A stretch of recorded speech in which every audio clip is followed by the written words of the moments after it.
microphone away to cut a cigar, and you're like, Yeah, I ain't talking. No, I ain't bringing this in. That's all you. Well, you didn't want to do the ASMR of the cutting? I don't know how cutting would be ASMR. I mean, Bubble wrap is. yeah, that's true. Is it? Maybe. Why the fuck am I watching this? Why am I watching 94? What? I just tried to go to Big Ash. Because you don't know how to read. I don't know. I can read a lot better than Kevin, that's for sure. Yeah, but you can't get it here on time. You failed to get here on time. Well, last time I did. And the One time before. God damn That's it. 2 times. Get it right. It was 2 times. You came in at the end of the episode. No. Let's be accurate here. All right. One time, First. he showed up late. Yeah. The second time, He he didn't forgot show there was a up at all. podcast. He slept. Yeah. First time he didn't was forget. tardy. Second time he just skipped the whole class. Let's look at this face. Go ahead, make the excuses. We're watching. Don't worry, we'll see it. No, it's fucking hilarious because I woke up and I was like, what the fuck? I am so far behind. Like, I was like, it has to be at least 10:30. And then I was like, what? It's 1:30. And so I wrote to Lane immediately. And he's like, dude, we're already wrapping up. Bud. And I Yeah, was like we're done. damn it. Yeah, we literally closed it out as you were texting him. How can we make him go full screen? Is there any way to do that? He did it already. He He's did it. full screen. Yeah, the only issue is we could see they could see that Like too. full screen. That's as full screen as it goes. I mean, Yeah. Oh. you can double click the fucking Give me a thing to second. give him like 2 extra inches, I guess. Yeah, I it is wish what that it is. could have happened when I was born. We'll just let some That'll never randos jump happen into for the you. fucking Google call. Hey, you still have to approve them, so you can just say no. You know, like dare. What are you guys smoking? Cameron, what do you wish you were smoking? Weed. Ooh. The big M. No, knock it off. He's No. not. You're right. He's not in Colombia, so I couldn't say the other one either. No, it'd be a Cohiba probably. The ones that if I was in Colombia. Like an Man, you actual really Cohiba. disappointed somebody. Oh, yeah, those are. I mean, Colombia, they The might ones, and I'm talking about the ones that they literally rub with cocaine. be. Yeah. That's what I would be smoking. There's Christian. See? I can't Christian, even actually remember what I used to smoke. how's our man. how's our It's been so sound, long. Christian? You used to smoke a lot of ESGs with me. You smoked a lot of those Rocky maroon labels, the vintage 92, 90s, Ah, whatever the hell it is. 92. 92. Yeah, that one I loved a lot. That one was good. What Why am I else? the only one that's on screen? There's nobody else Because to we're see me. switching back and forth. Yeah, Oh. we're going back to the original set. We're running you through a second laptop so we can full screen you, so you're not just a floating head. And it looks better this cool. way. And everybody's good. Oh, look. Man of culture. Yeah. Thank you, Christian. Well, I did all the work. Wait a minute.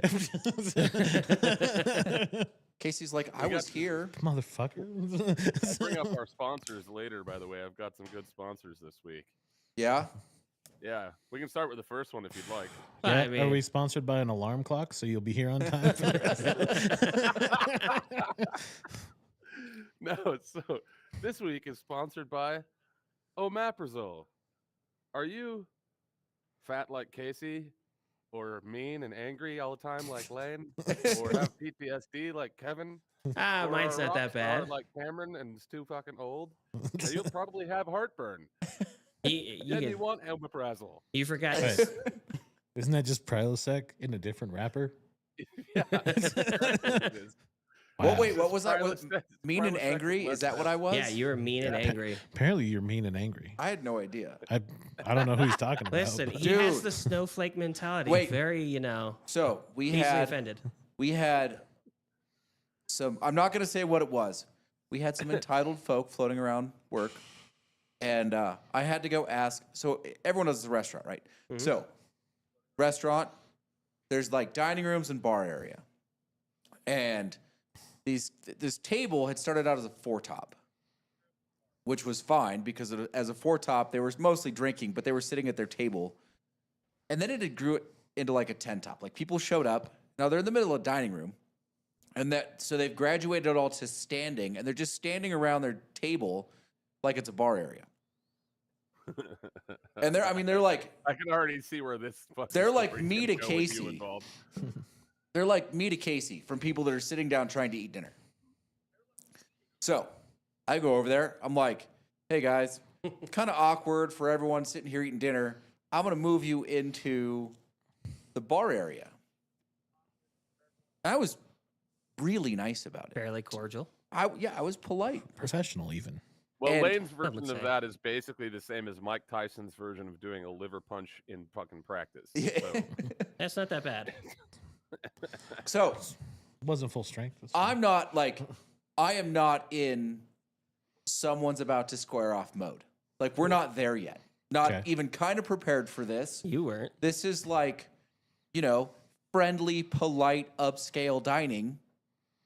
Like, I wanted to do, you know, nice restaurant, and they wanted to do rugby. Mm. Well, one of them did anyway.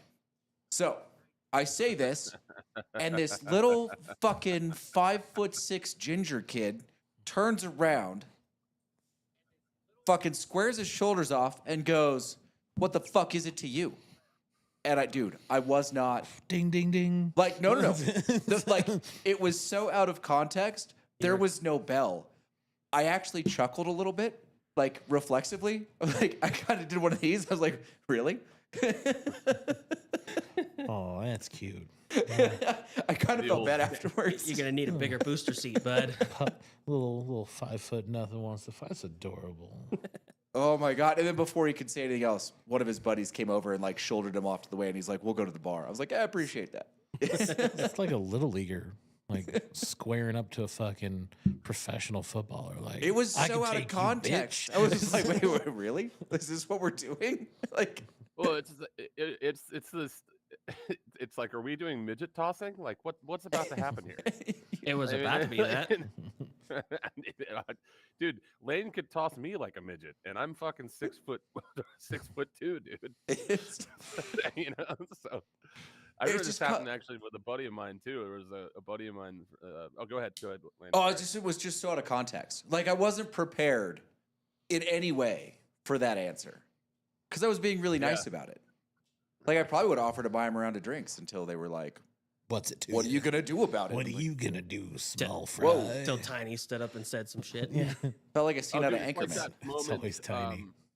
It's like that moment in Tombstone when Johnny Ringo comes in and does the flashy shit with the gun, and then Doc Holliday just finishes his drink and does it with the cup. Yeah. Nice. For the restaurant, nice, and rugby sounds Dave and Buster's apparently. Yeah, right? It felt like a Dave and Buster's all of a sudden. No, because there's no prizes. It's not a Dave and Buster's. Hmm. Well, You if there had should- been your prize- midget your- tossing, there could have been prizes. You should have patted him on the head. First of all, I don't think that should not be a thing offered. I think midget tossing should be a thing at Dave and Buster's. I Christian mean, why has wouldn't a- it be? It's like whack-a-mole. except for with $20 the- bucks, you get to toss a midget 3 throws. Oh, you If you, could do if you like stick him to the what's wall, that- you get a teddy bear.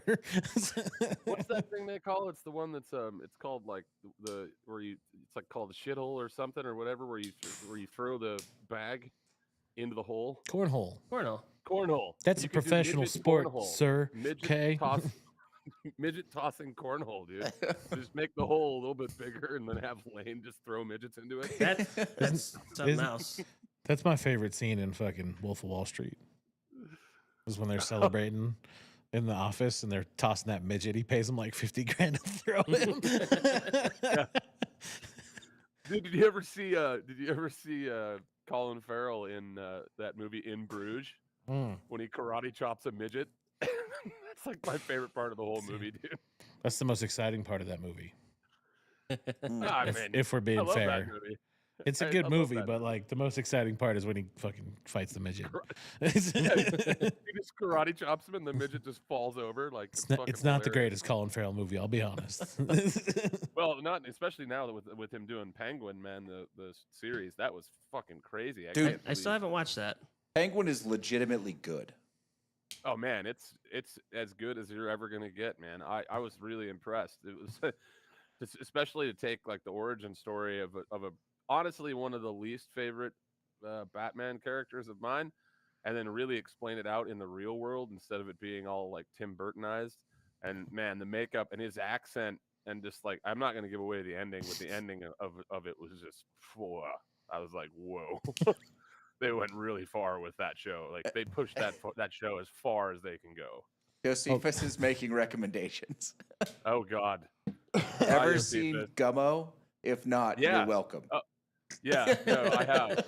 I've seen Gummo. It's by Harmony Korine is the name of the director. He's the same guy who directed Kids. And in Gummo, there's this kid that goes around and his whole thing that he does is shoot cats with pellet guns, and then he sells them to the local Chinese restaurant. So there's your reference, Josephus. Yeah, I know that movie very well. And I have unfortunately tried to watch that with multiple different girlfriends, and they always are like, "Dude, you're fucked up." What is wrong with you? That's between me and Cameron, we've probably seen every shitty movie on the planet. Yeah. Oh, throw Will in there, and we've got it covered. Yeah, but Will likes those movies. Well, this is a separate issue. Well, I was telling somebody about. We were talking about like movies from the '90s that you just can't explain to anybody. And the one that I was telling someone about was Exit Eden. Yeah. Have you ever seen that one? No. With Dan Aykroyd and Rosie O'Donnell? Dude, Yeah. all right. So I've told you guys before. What did you just do? I hit the wrong button. Oh.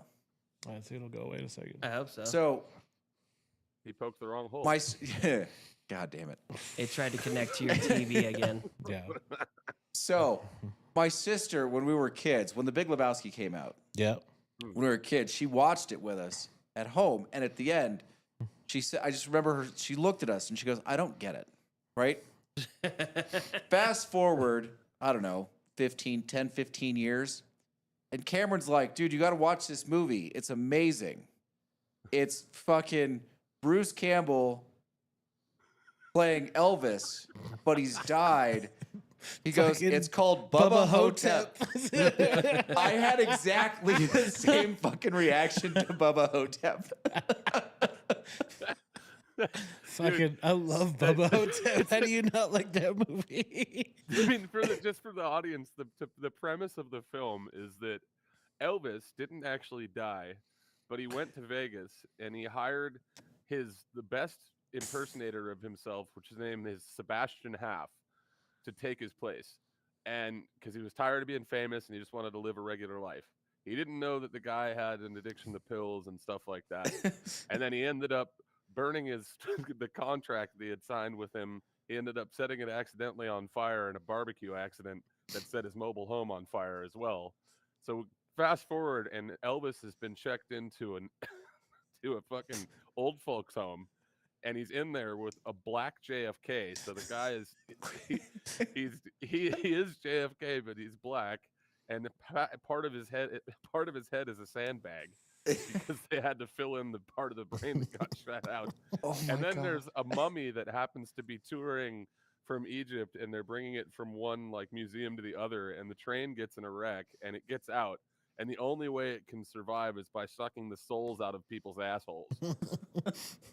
So just for anybody that doesn't know what Bubba Hotep is, that's where it begins. That's not even, and I'm not even talking about giving away anything in the movie at that point. No, That's this is- literally on the. That would be sounds on like the a Bush back of pilot the movie for pamphlet, sure. You know? It is a Bruce Campbell movie to a T. It's one of the those best one. ones. It's probably my favorite one that he's ever been in, dude. Have you so seen the good. one with the bean curd monster? No. No, it's So- rare for me to say I haven't seen a movie, but So no. so there's one where basically Bruce Campbell just plays himself, and he's so tired of everyone just making Evil Dead references and like the Ash references that he takes this bus from Comic-Con and he gets lost in this western town, and they're under the attack of this mine monster that's the Lord of the Bean Curd. And basically, the kid who's in the town is like, "Oh, it's okay because Ash will save us. He can fight monsters." And then Bruce Campbell shows up, and he's like, "That's a movie, kid. I don't do any of this shit for real."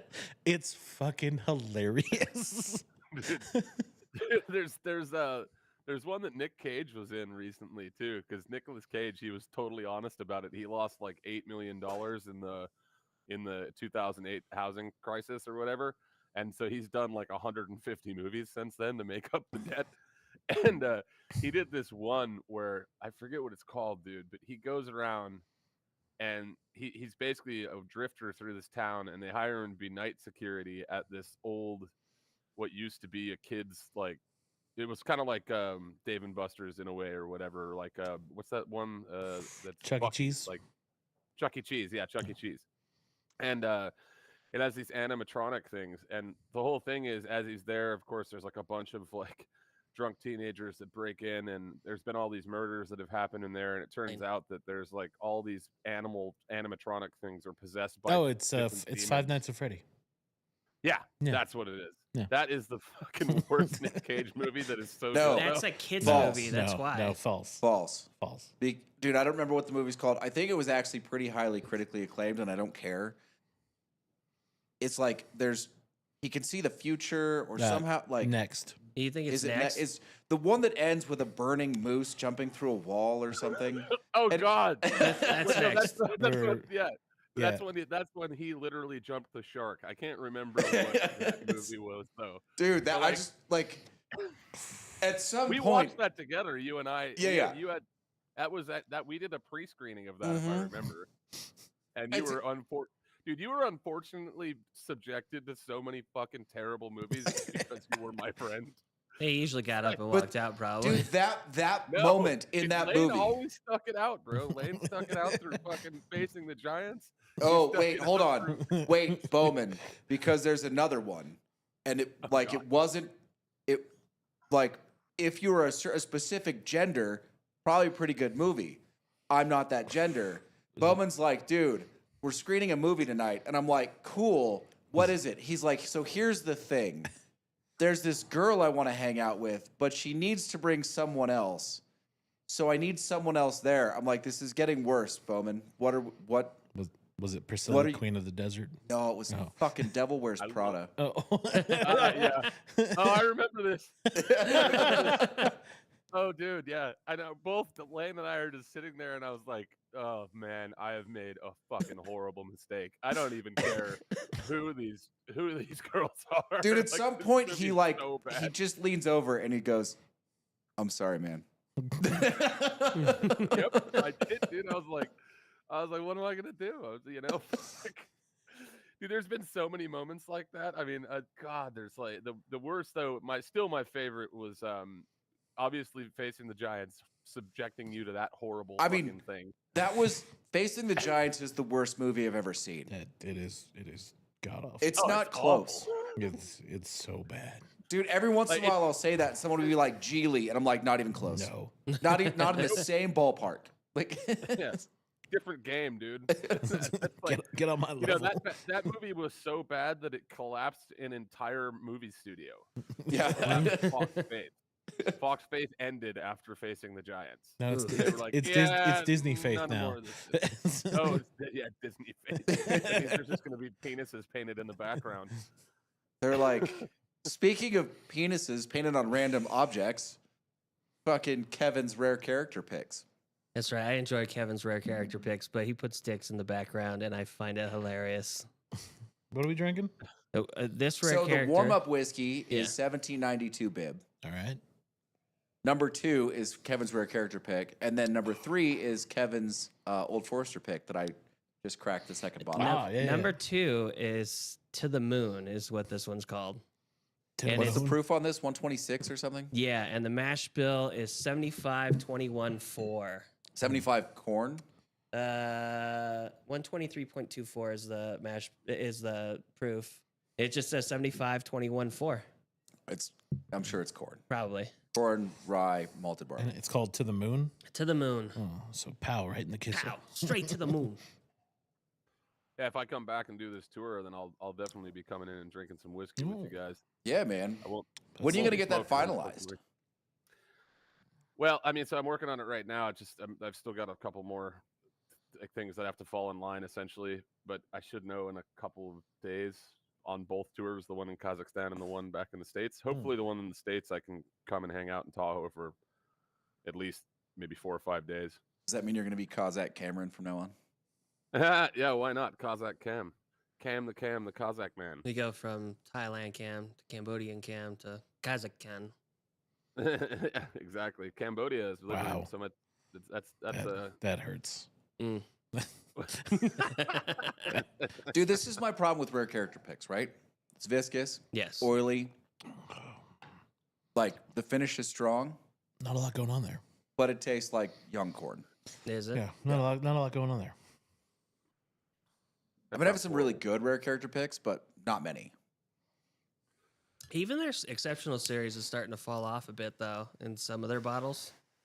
Yeah, it's because the exceptional series only worked because they had ridiculous barrels of whiskey that they were able to buy, and now those barrels are gone. Fair.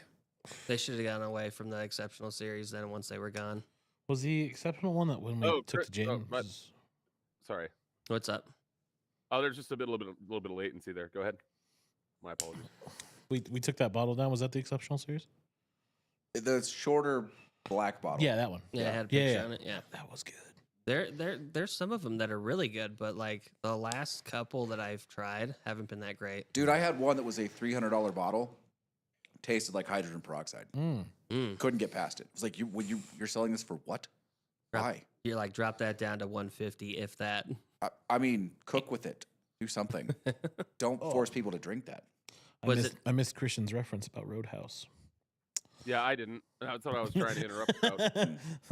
I was gonna say a couple things to Christian. Yeah, I mean, you can. right. The name is Dalton, mother. Yeah. and the other thing was, I am looking for your the Japanese whiskey. I'll have the boys connect me with you directly, so you can just hit me up by email, and then we can take it from there. So, but if I can, I'm pretty sure I can get it from Phnom Penh, and then if I come back for this tour, I'll bring it out for you, bud. For sure. Oh, he's Right on. smuggling for us already. Yeah, well, That's the bush pilot for you. Look at that. Crikey! I had me fucking snake shit. Wait, all right, Cameron, you should know this because it's never going to happen. I wanted Kevin to have like the Madden pen, like the football pen. And then when you're up on the screen, be like, all right, this is how you identify a bush pilot. And start drawing to the glasses and like coloring in the scruff. Yeah.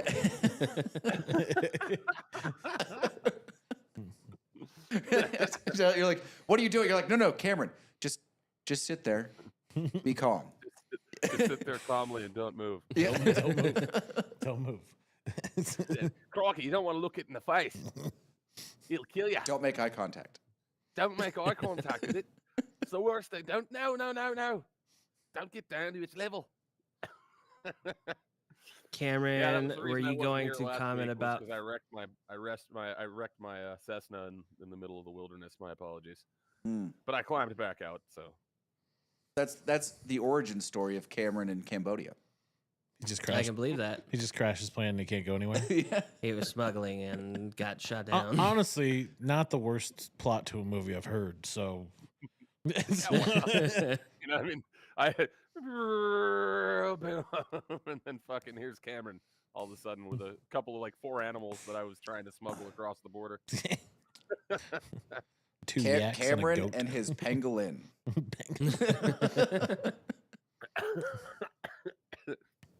Oh man, you get me every time, Lynn. You get me every time.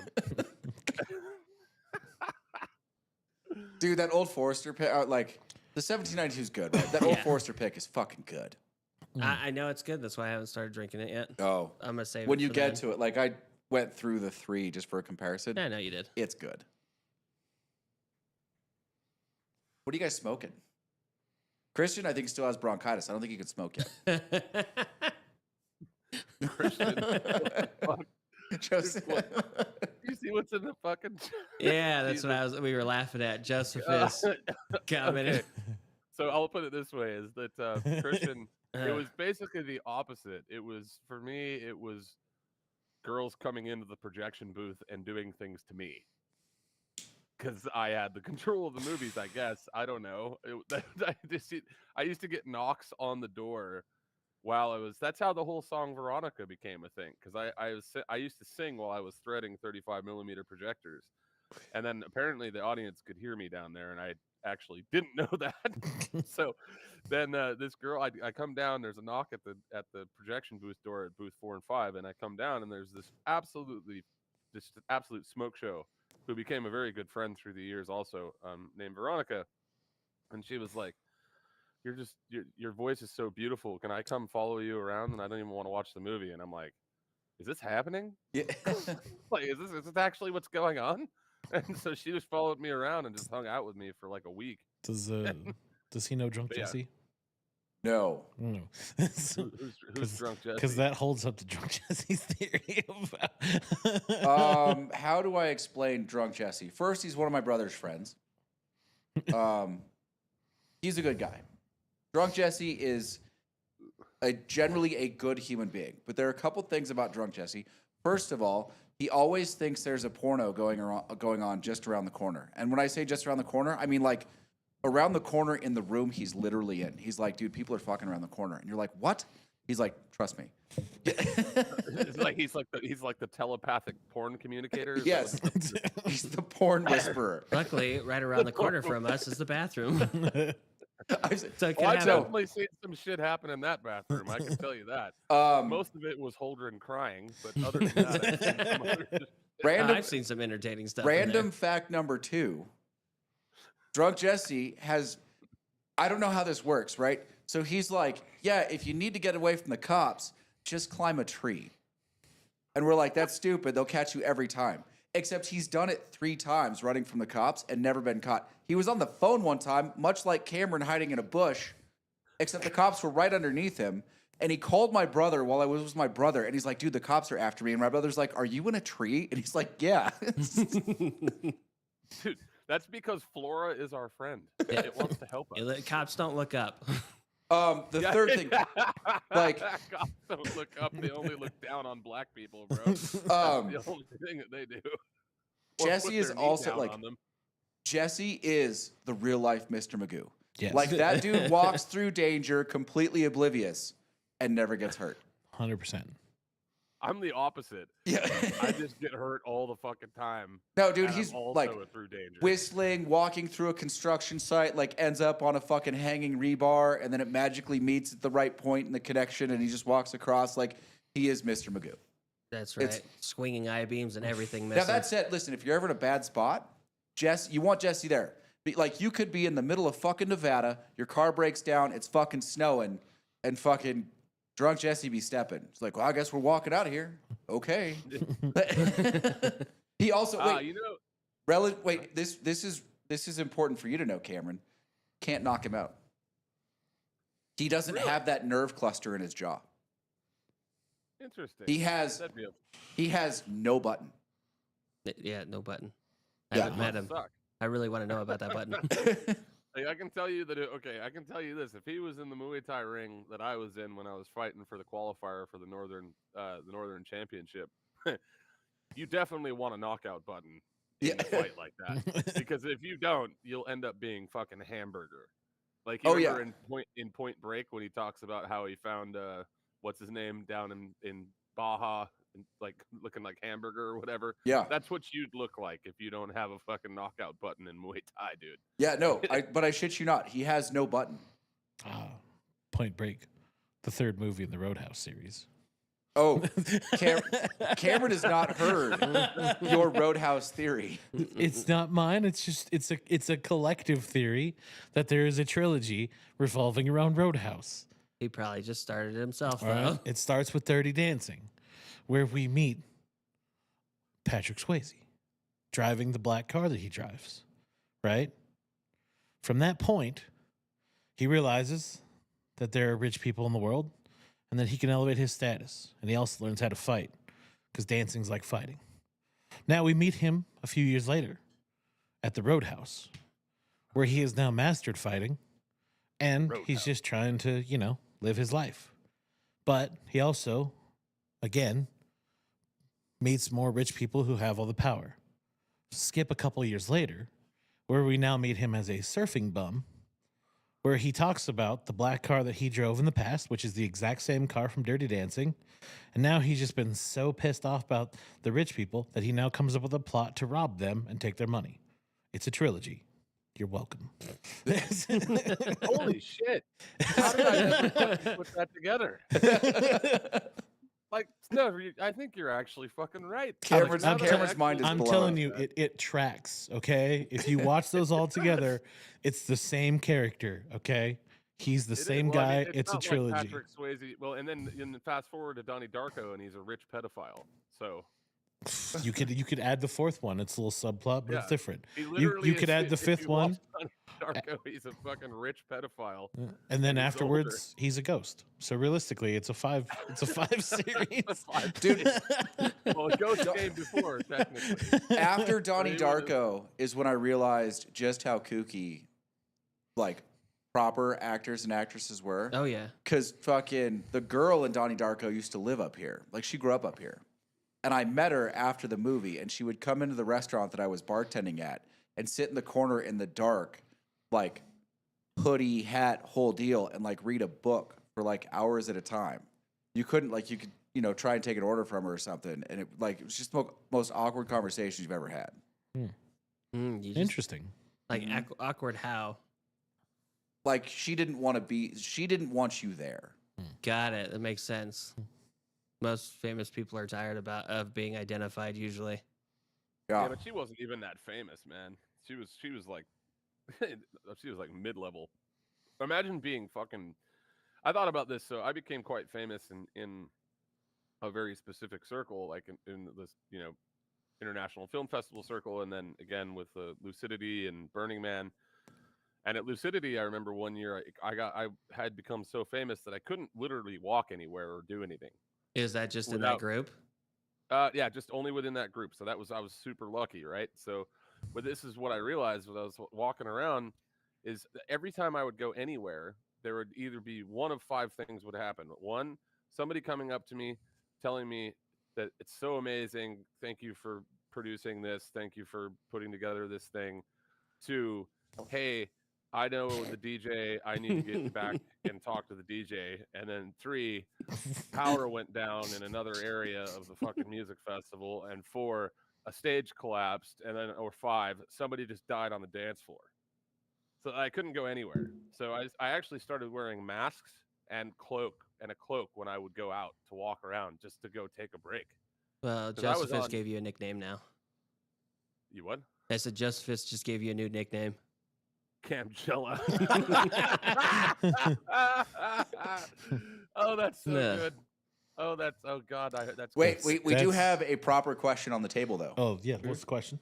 Where does Red Dawn fit in? That's a Yes. multiverse plot. We don't talk about. We don't do multiverse here. That's a Dude, Red alternate Dawn, yeah, alternate no, wait, reality. Hold on. I can think about how you can fit That's that in there. that's mirrorverse stuff right there. That's That'd have to that's start all- way at the beginning though. No, wouldn't that would it? start.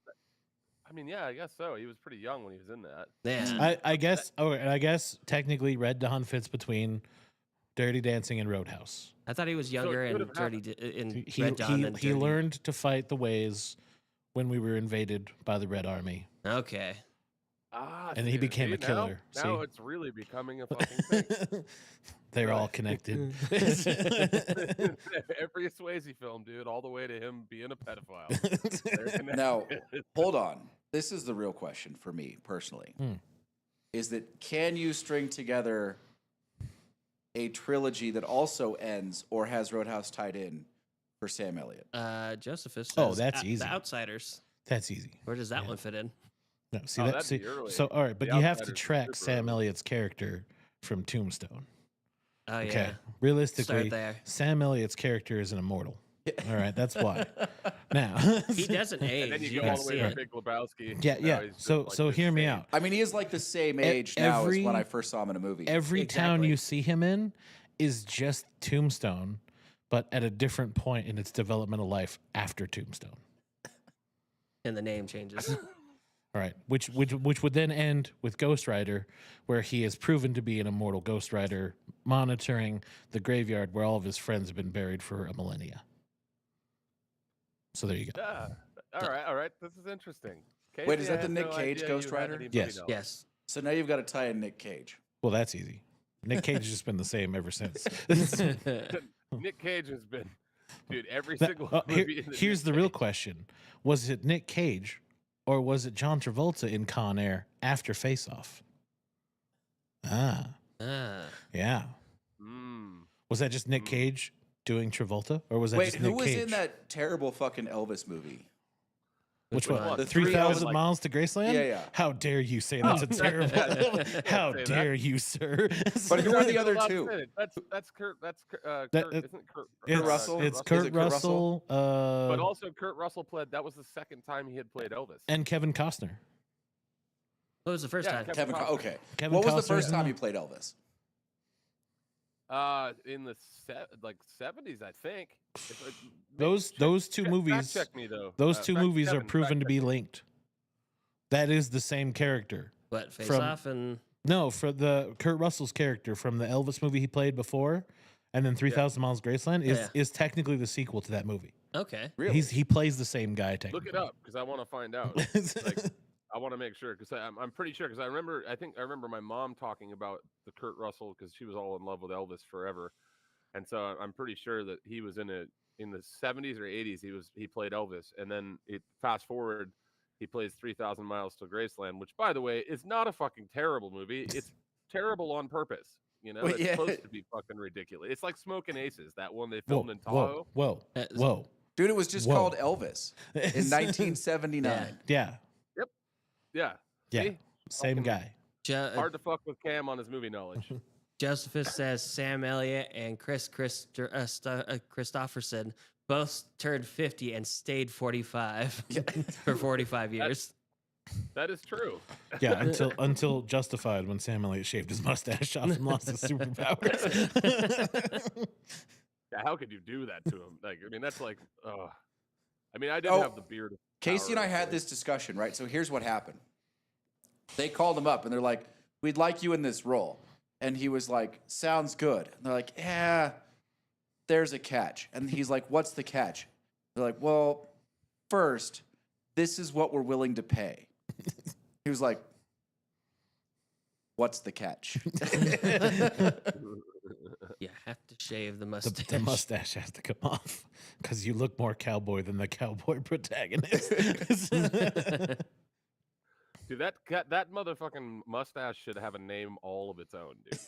It is. It's Its that- name is Elliot. His name is Sam. Are we talking? Is it basically the what's her name? The lesbian chick who turned into a trans, Elliot Page. So it's Elliot Page. That's it. So she went from being the girl in Juno to being a man, and now she's Sam Elliott's mustache. Oh God, this is gonna be. I'm gonna get fired for that one. Like, I'm in so much trouble right now. That's all right. Fuck it. Nobody cares about me anyway, dude. You can curse in the woods. There's no one to hear you. It's Sam Elliott Page. That's what I'm gonna call him from now on. Whenever he has the mustache on. Jesus. dude. All right. Yes. Yeah. Yeah. I don't retract that. Fuck that. I'm never apologizing. Hey, this is our last Monday show. It's also the 100th episode. Technically, it's like the 250 some odd episode. Well, it's the 100th, but 100th live. 102nd live stream. Yeah, 102nd live. But there are two that we don't talk about. Yeah, one I was on. I remember that one. Yeah, that one's lost. I don't know what happened. Yeah. God knows. There was another one that went away pretty quick. I got home and was like, "That's got to go away." It's also in the Mirrorverse. Was that before I hopped on it, or I was think that so. still after? I don't know. Because I don't remember us deleting one. We deleted one. Yes, but the sound was terrible. Yeah, there was Oh, something yeah. else that happened too. Yeah, something. Anyway, Yeah, Eh. it's what fine. are you guys smoking? I'm smoking an Illusion Habano. Casey, Aganorsa, Connecticut. Lane. Illusion Maduro. And we're drinking You- 3 you bottles of brand Stink- horse. Dude, the Illusion stuff really grew on me. It's gotten a lot better since he took out that anise. Yeah. I think he tempered it down. He probably didn't take it out entirely. Anus or anus? Like what? Both. What? Anus? Anise. Anise tastes like Cue trash. Josephus. That was his comment. I mean, that was his original blended stuff. Oh, Uh, Josephus is smoking a Get nub Cameroon. Oh, Yeah. I like the nubs. I don't know why they didn't sell in here at all. We couldn't move them to save our lives. Yeah, but everyone keeps asking for them. I know, but then we get them and no one buys them. I know. I don't. I get it. feel like that's because they're we don't sell them that much because they're sold pretty much everywhere. Like I see them at the gas stations and their little setups. Yeah. So, They package well in the tube, which is Yeah. nice. So So it is a good stick. how Cameron, how far out is this tour of yours? Which one? The one where you're going to be here. I don't care about you going to Kazakhstan. I mean, I do a little bit, but you know. it's Kazakhstan. Kazakhstan. Kazakhstan. Yeah. So the other, so there's basically 3 going on right now. So this one would be like next month. I'd be back. Oh wow, But quick. again, basically what happened was right now I'm in limbo because the venue that had booked all of us got burned down. Oh, in LA? So yeah. So the people who are going to pay for the plane tickets and all that stuff, they don't even have a venue anymore, and they weren't covered by insurance because for whatever reason, I don't know why, and it's even been commented on by congressmen and women, whatever, Congress humans, who gives a fuck. But that for whatever reason, the insurance companies pulled out like hundreds of thousands of insurance policies right before the fire happened, and I'm not a conspiracy theorist. Green I'm not lasers. trying- I'm It's not trying not to, the you know. laser It's thing. It not- was I'm just saying first. it happened. It was 3 months. It wasn't right before. And they'd been doing it like they aren't the first insurance company to pull out of it. They were the 4th insurance company to pull out of California. They've been doing it since the Paradise Fire. Yes. Yeah. And it's because the fires in California were bankrupting them. Yeah. Yeah, I mean, I don't necessarily disagree from a business perspective. This is what I told Adele because Adele thinks I'm a conspiracy theorist, and I'm not. I'm just like, it seems like somebody's doing a hell of a lot of arson out there, or something, or that the policies from Gavin Newsom and the actual California like legislature, whatever, are so bad that this has happened as a result of. Because I went to fire science school when I was like 18. And I remember them telling me that this kind of stuff was going to happen because they're not doing proper like clearing the forest and making sure that like taking out the chaparral and Like the taking out underburning and different- all that. Yeah, underburning, all that stuff. They're not doing it, and they're not giving any funding to it. So, of course, it's just been California's just been a tinderbox with no water for like fucking ever. Well, it's So been Well, burning listen, forever too. I do not disagree with California's incompetence in governance, like for the last 25 to 30 years. However, California also can't afford what it would cost to do that clearing. That clearing is $26 and change a square foot. Oh yeah, I can understand that, but the reason it is that is it's the same as okay, so I have this giant property, right? And if I don't go out and I don't mow the lawn and I don't rake the stuff, then I end up with snakes that bite my dogs. And if I don't do that for long enough, then I have to pay somebody to come out here. However, if I continuously maintain the property, then that doesn't happen, right? No, So the agreed. problem is- However, long before they realized this was a problem, they were already 25 years into improper maintenance. So Josephus says, have you seen the proposed plans for rezoning all those places that burned for condos and apartments? Well, they're gonna have to like I don't know what they're going to do. Like the stuff on the east part of the basin won't. I mean, it's a problem, but it's not near as much of a problem as the stuff on the coast. The stuff on the coast has to go through the California Coastal Commission. Just pulling those permits is going to be 3 years. That's how they'll clear it for a nonprofit. Yeah, I mean, so this is what I noticed is one thing for sure is I did see the video of Gavin Newsom fucking weirdly dancing, all excited with the fire behind him, like, yeah, we've already talked to speculators and we're gonna make sure that it's like he's excited about this shit. Yeah, I dude, don't know. Gavin Newsom looks terrible. Like this probably ended his presidential run in 28. Oh yeah, no, he's done. I'm pretty sure the mayor of LA is done. Yeah, she's going to get recalled for sure. And the fire chief from LA probably too. Yeah, but the fire chief probably doesn't deserve it though because she's the one that's been trying. No, over and over she's and she's over. done because she called everybody out on CNN. Yeah, she's going to get ousted because she can be fired. And she came out and she did the fucking mayor of Vegas thing. She just came out and shit on everyone. Oh yeah.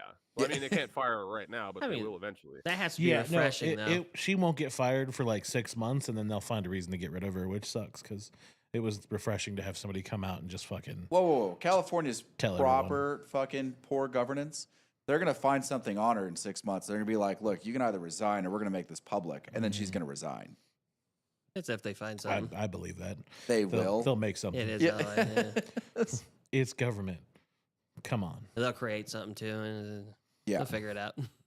If you don't think they have a Bourne project right now ready to fucking take her out, dude, come on. They always do, man. I mean, that's why being a private military contractor is fucking ridiculously fucking fun. And You know? highly, what is it, ludicrous or Lucrative. Lucrative. There we go. I really Well, like. It's actually both ludicrous and lucrative. Yeah, If you think about it. they're both appropriate. No, that's fair. I really like the front end of the rare character. It's just that fucking corn ethanol youth on the back, finish right? that's just not good. Mm. Oh, I'm getting text from my developer and they're fucking paragraphs. Oh. Mm. Well, I mean, I'll have to look at those after. 1 second, I'm gonna take a piss. how well is that going? Pretty well. It's just slower than I'd like. Mm. We're fixing random stuff. But it's getting close. Yeah, hopefully. All right. I need something. I need to get out of like, the commute to a questionable job and Yeah, I'd rather you commute to law schools and start pitching. right Yeah. taking professors out for rounds of golf. Yeah, exactly. You can have your own membership at one of those fancy places at some point. I know I could do what Schmody does. There you I go. don't know what Smody does other than No one knows Stuff. what Schmody does. Oh my god, I have some of his people in the restaurant. I'm gone this week, but some of his people are going to be in the restaurant. They called me up. No, nice. They were looking for a private group, Hmm. and I started talking to him, and I set it up, and then it's like, "What's your email address?" And he gives me the work email address, and I go, "Oh, you know Schmody." He goes, "How do you know Jason?" Is that just his nickname everywhere?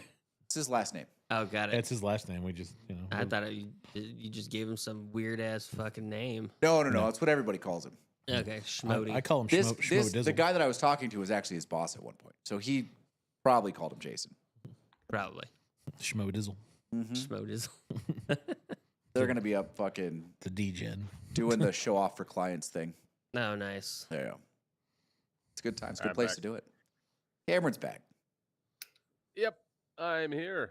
So with we're our, actually going to have you in a booth, maybe, assuming you guys can find venues. That is true. Have you tried the Tahoe Blue Event Center yet up here?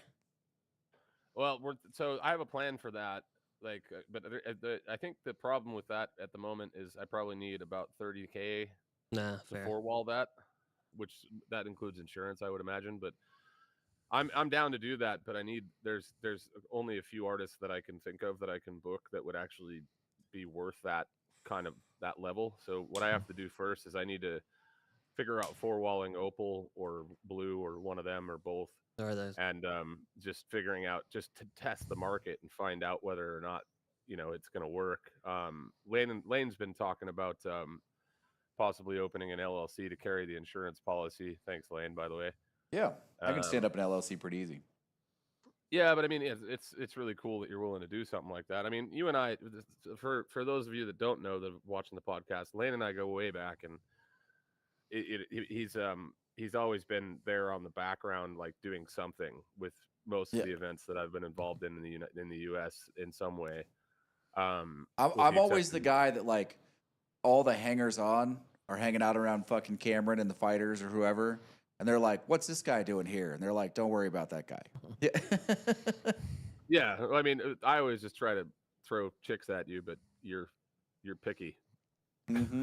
Oh, I just tell people that Lane works for Secret Service. I mean, he basically, there's been points where he looked like he was my Secret Service. That's for sure, man. I'm like, And, do that thing with your eyes that scares people. Oh yeah, he's good at that. So am I, dude. The two of us have done that so many times to so many people, dude. Like it's ridiculous. But yeah, so we're thinking about it. I do want to do something there. My main thing that I wish would happen for that center is UFC coming in, because that would be next level. Oh, yeah, They did Was it boxing? They did boxing. They Yeah. did the Yeah. top event That's why- boxing or whatever. That's why nobody cares. You know, they have midget wrestling here. You can watch that. Dude, no one's gonna care about. Listen, boxing. Okay, it's a real simple equation.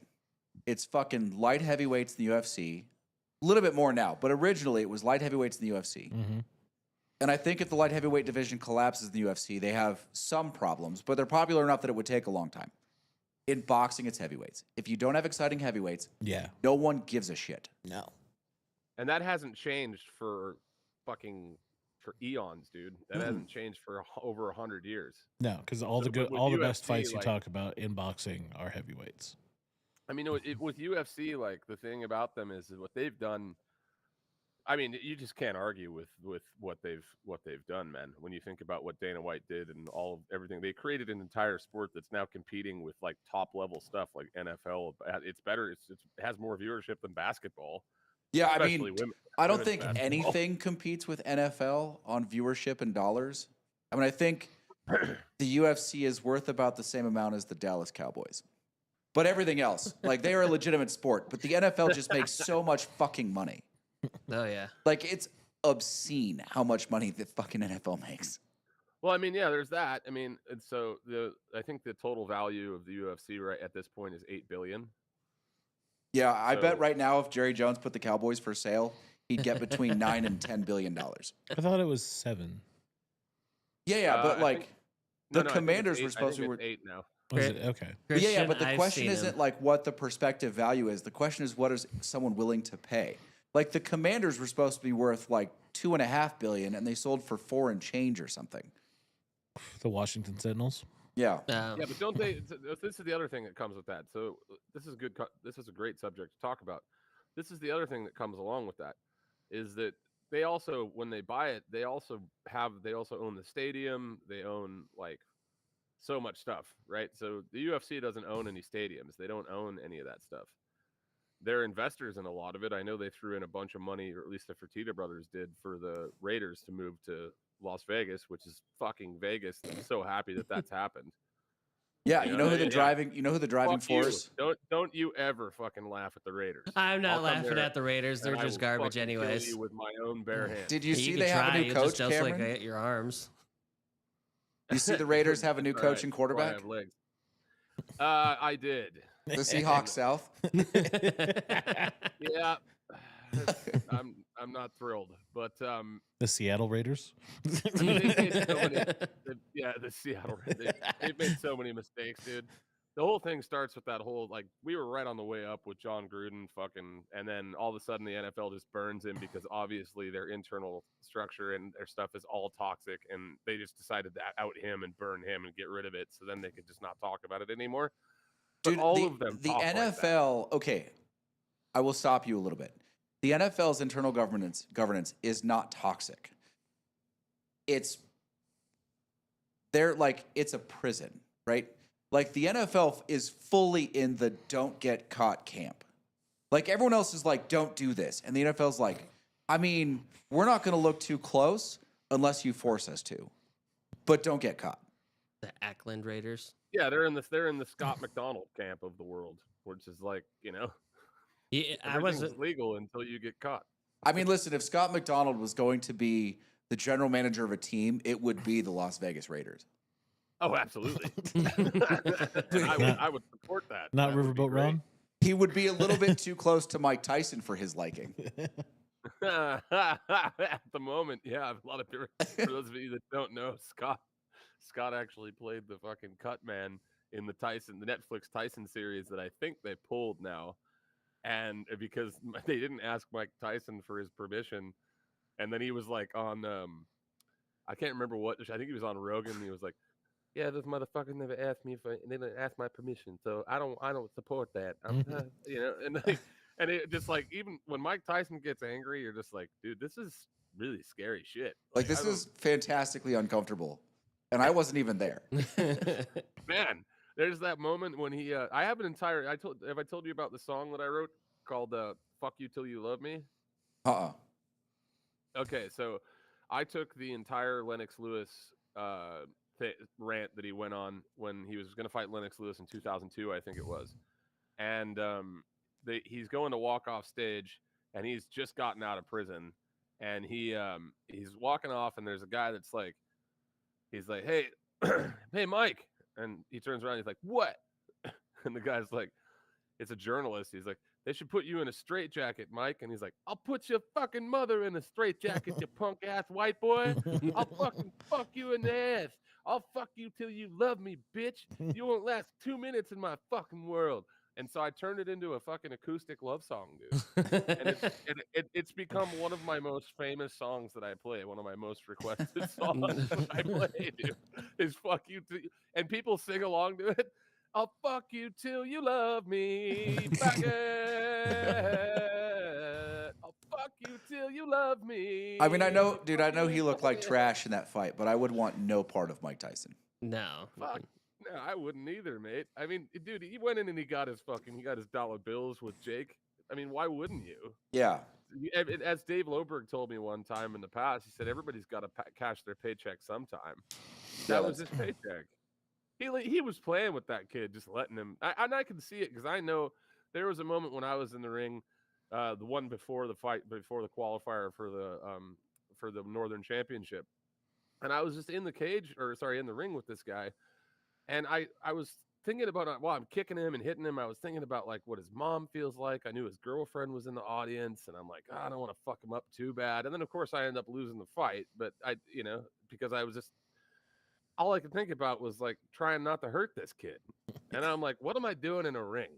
And then the only reason I ended up doing the qualifier for the Northern Thai Championship was because that was years later, and my ex had taken everything from me and left me there to die, and I needed to take a fight to be able to pay my rent. So I took the rent, I paid, and I got my ass kicked. It was great. We'll show the video on here sometime. I've got the video. I mean, if fucking leg just level Jake Paul. Oh, he's dead, right? Yeah, it's literally every time he bites his glove. What were they saying? Like he wasn't. Yeah, that's a good way to put it. Someone said that they're pretty sure in his contract there was a clause where he couldn't throw an uppercut. Really? Yeah. Damn.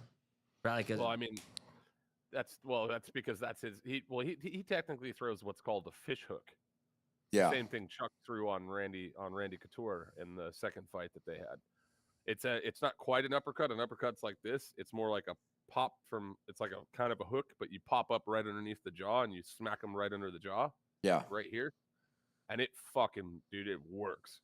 That is a scary punch. It's like the equivalent of the oblique kick. Especially seeing how he comes straight from the ground. I mean, he's like, fucking dude, when he fucking hits somebody with that, dude, you watch him, he'll set it up. He always does it the same way. He does the little bob and weave thing. He gets in close to you. He throws a jab across, a hook, and then a fish hook. And then that's how you just see him go out. Like, yeah, you can watch him do it to that guy on that plane.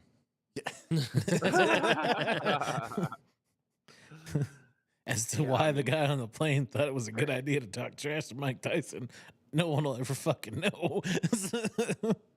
Well, I mean, it's just that's what happens to older athletes. I feel like is that people start underestimating them. It's like there's probably drunk idiots in fucking Canuckerville over there up in Canada that are trying to fuck with George St. Pierre when he goes out to have dinner because they think they're tough because they don't even remember who he is, and he's like retired. But I remember he came out of retirement to fight Mike Bisping for the middleweight title, so he's one weight class up. And you can see the moment where George St. Pierre gets pissed off. He's like literally going through it. And I think the commentator, I forget who it was. I don't know if it was Rogan, but I think it was Daniel Cormier or something. There's a moment when Michael Bisping hits him with this elbow. And you can just see George St. Pierre go from being like, this has been a fun game to I'm ending your life. Yeah. Like, and within seconds, Michael Bisping's on the ground and he's just raining elbows on his fucking face. And just holding him down, just like fucking, brr. And you're like, dude, that is the difference between me and everybody else. It's like, dude, I am not that good. I had a guy in here. He's a coach. He owns a gym down in the Bay Area, Jits and Muay Thai and something else. And I was talking to him, smaller guy. He's probably like 5'8", 5'9", call it 145, 150 pounds, and he starts talking, like we're talking, me and a couple other guys and him are all talking. And he was down in Slow when we were down there. Like that's how his first sensei was Hackelman. Oh, And yeah. That like, guy's a tough guy. so he knew all the guys that we knew. And the other two guys were, just jumping in. And he goes, yeah, I know I don't look like much. And I fucking cut him off. I'm like, dude, with how far out your ears are sticking because of cauliflower, like anyone that knows anything knows that you've done some shit. Josephus says, crooked nose and cauliflower ears tell me all I need to know. Yeah, that was it, dude. I saw the ears. I was like, I mean, I don't think you're hiding it as well as you think you are, man. Like, I mean, Cruz had some fucking serious cauliflower ears. Preston usually would drain his immediately, and I drained mine when I that's my ears are all fucked up too. But I always drained them. Some people choose not to drain them. yeah, but fucking Preston was doing it with a rusty ass fucking kitchen knife. Well, he's probably doing it with the same needle he used to do fucking other drugs, mate. Yeah, that's fair. It was, to be fair, if he ever watches this, I want him to know I fucking adored him, man. I think that guy is so cool. And Preston? Yeah, I was such a huge. You know how much I loved him and Cruz, and how hard I was trying to make their lives change. And photography was more than just me and you. It was about, because you have to remember at that time, the UFC wasn't mainstream yet. It had just become mainstream. Yeah, because of the Forrest Griffin, Stephan Bonner fight. That's the only reason.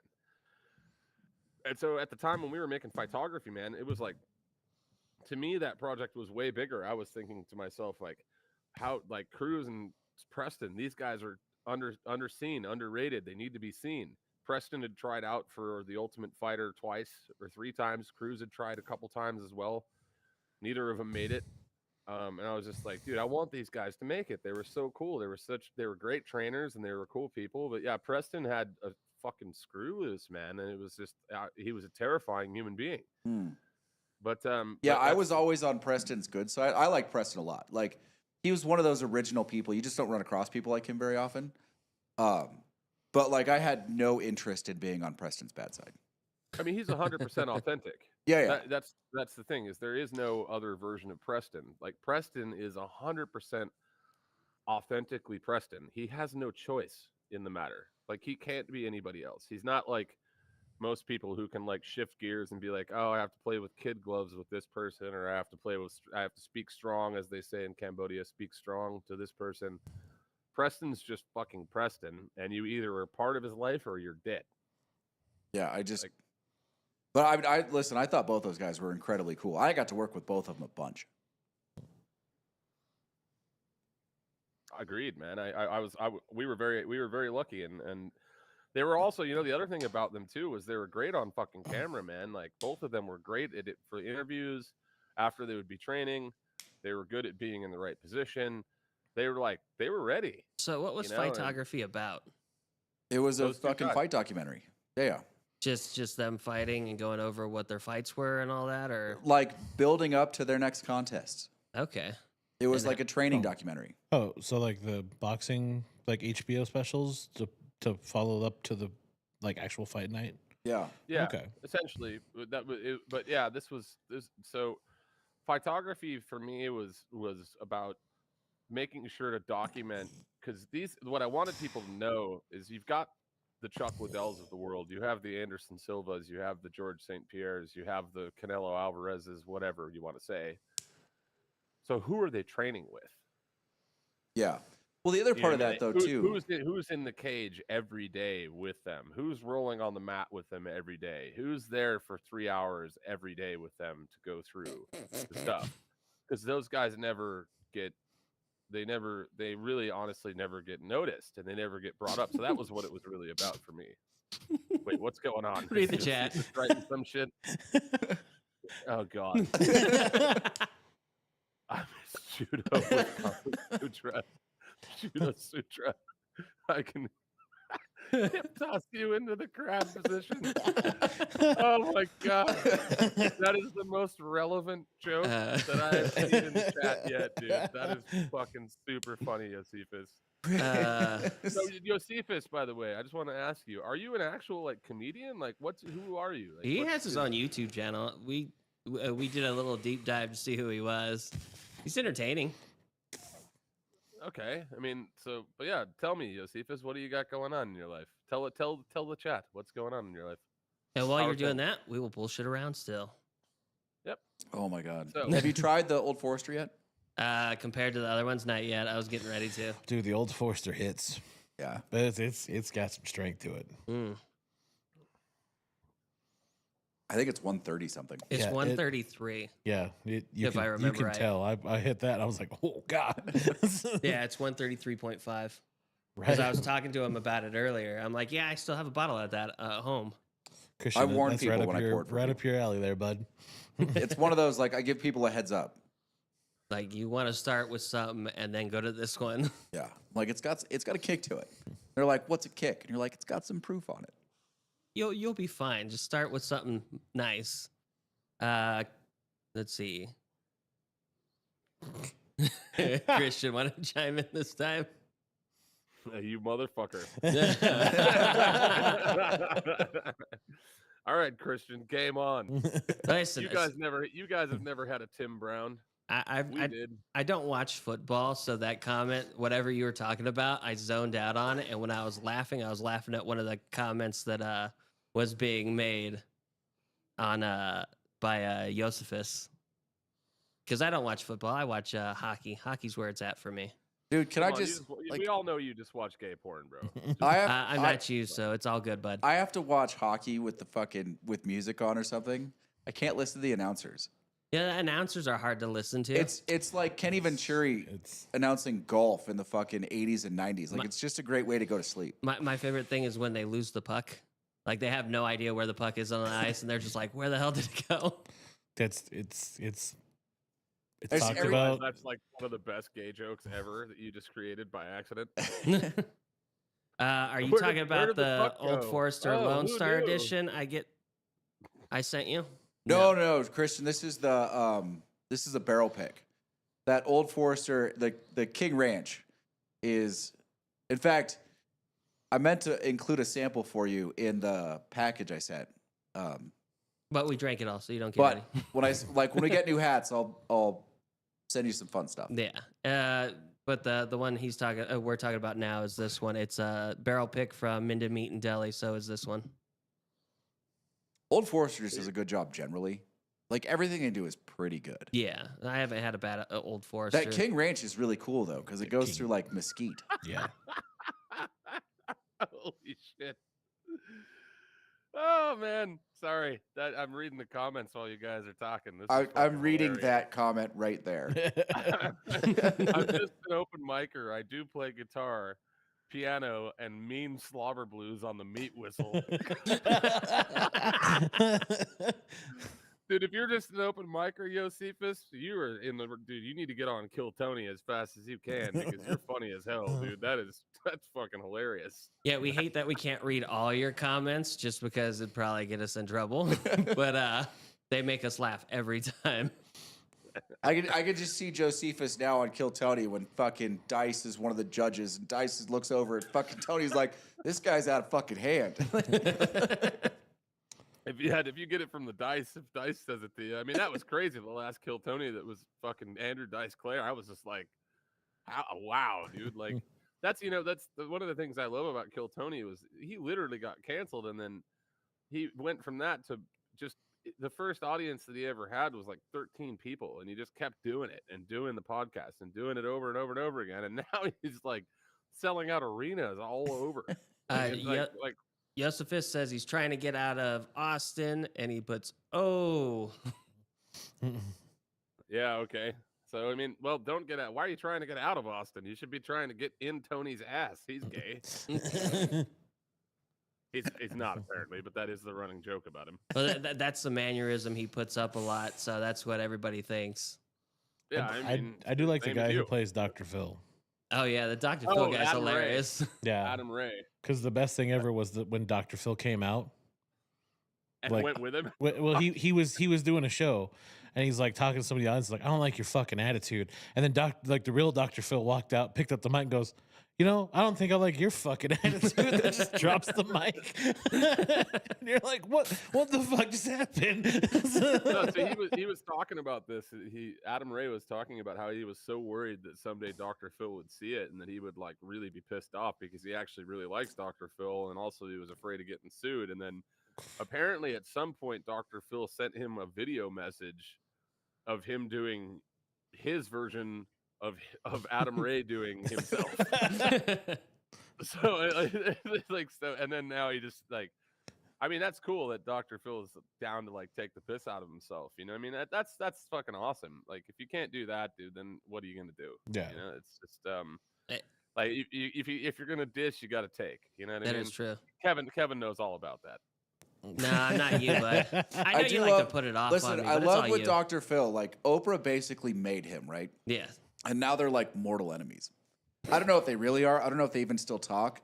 But if you listen to the two of them, it's so fucking diametrically opposed. Is Dr. Phil the baby face and Oprah's the heel? Is that Yeah. is that how this is? That's essentially what's going on. I mean, Oprah's been a heel since she took the money for fucking, like, specifically since she took the money to go and talk for Kamala Harris. Like, it's so funny because like all like Tony Hinchcliffe, all these other people, like the Hulkster is going on the fucking Republican convention and fucking tearing his shirt off, and he's just doing that shit for free. And then on the other side, you've got fucking, what was her name? What's the other giant? Lizzo? No, not that one. No, the other one. Megan the Stallion. Or Oh, whatever. yeah. Okay. She Yeah, I got don't know. paid like $500,000 to twerk on stage, basically. Oh, yeah, dude. One of Now- them was paid like $4 or $5 million. I wonder which one that So, was. yes- Kevin, can you pull that up? What? You got Which a one that computer? was. You got this. His computers are not convenient. Yeah. Mine or not. He can't Google that stuff in Cambodia. The feds will come It's get him. also not my, Fair. it's also not my role. It's not my role in the show. You're Let's our young see. Jamie. So. Josephus says the comedy scene in Charlotte is very woke. Christian says I like the model Heidi on the show. She's a smoke yeah. show.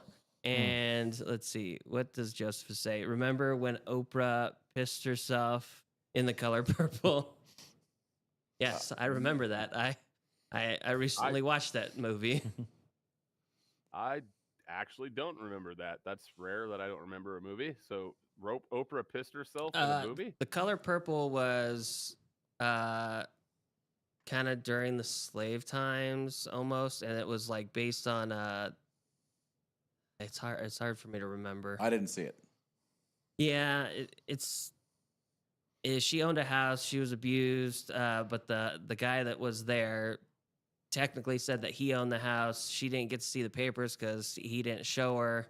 And then she goes to a different place where she's taken care of more, learns to read and all this stuff, and then comes back and finds out the house was hers and all this, and all kinds of other stuff happened in it. Okay. But when I sent you a photo, you could see where the laptops are relative to Kevin. Yeah. No, I just looked at it. Yeah, so I can see they're far away from him. Yeah, if I grab a wireless keyboard and turn my other one, that silver one on the right, I can probably start looking things up and putting it on there, but not yet. I mean, that's time for another day. Like it's Yeah. we don't need to do that today. I Hey. was just The Color Purple 2 was, oh God, I'm not. You can't. I just the Color Purple. Don't read 2? that. Was Don't. there a 2? please. No. You're gonna have to read it not aloud. Yeah. Cameron. How long have I been out of the movie scene? Hold on. I'm gonna. So my iPad just died, so I have to go. I have to go in with another, like, just a second. Yeah, man. I cannot not be part of this. See, it was a good idea for you to grab your tablet. Almost So got you're you. Yeah, dude. Fortunately, like my eyes were slightly ahead of my brain. It's like, nope. Almost got you. Sorry.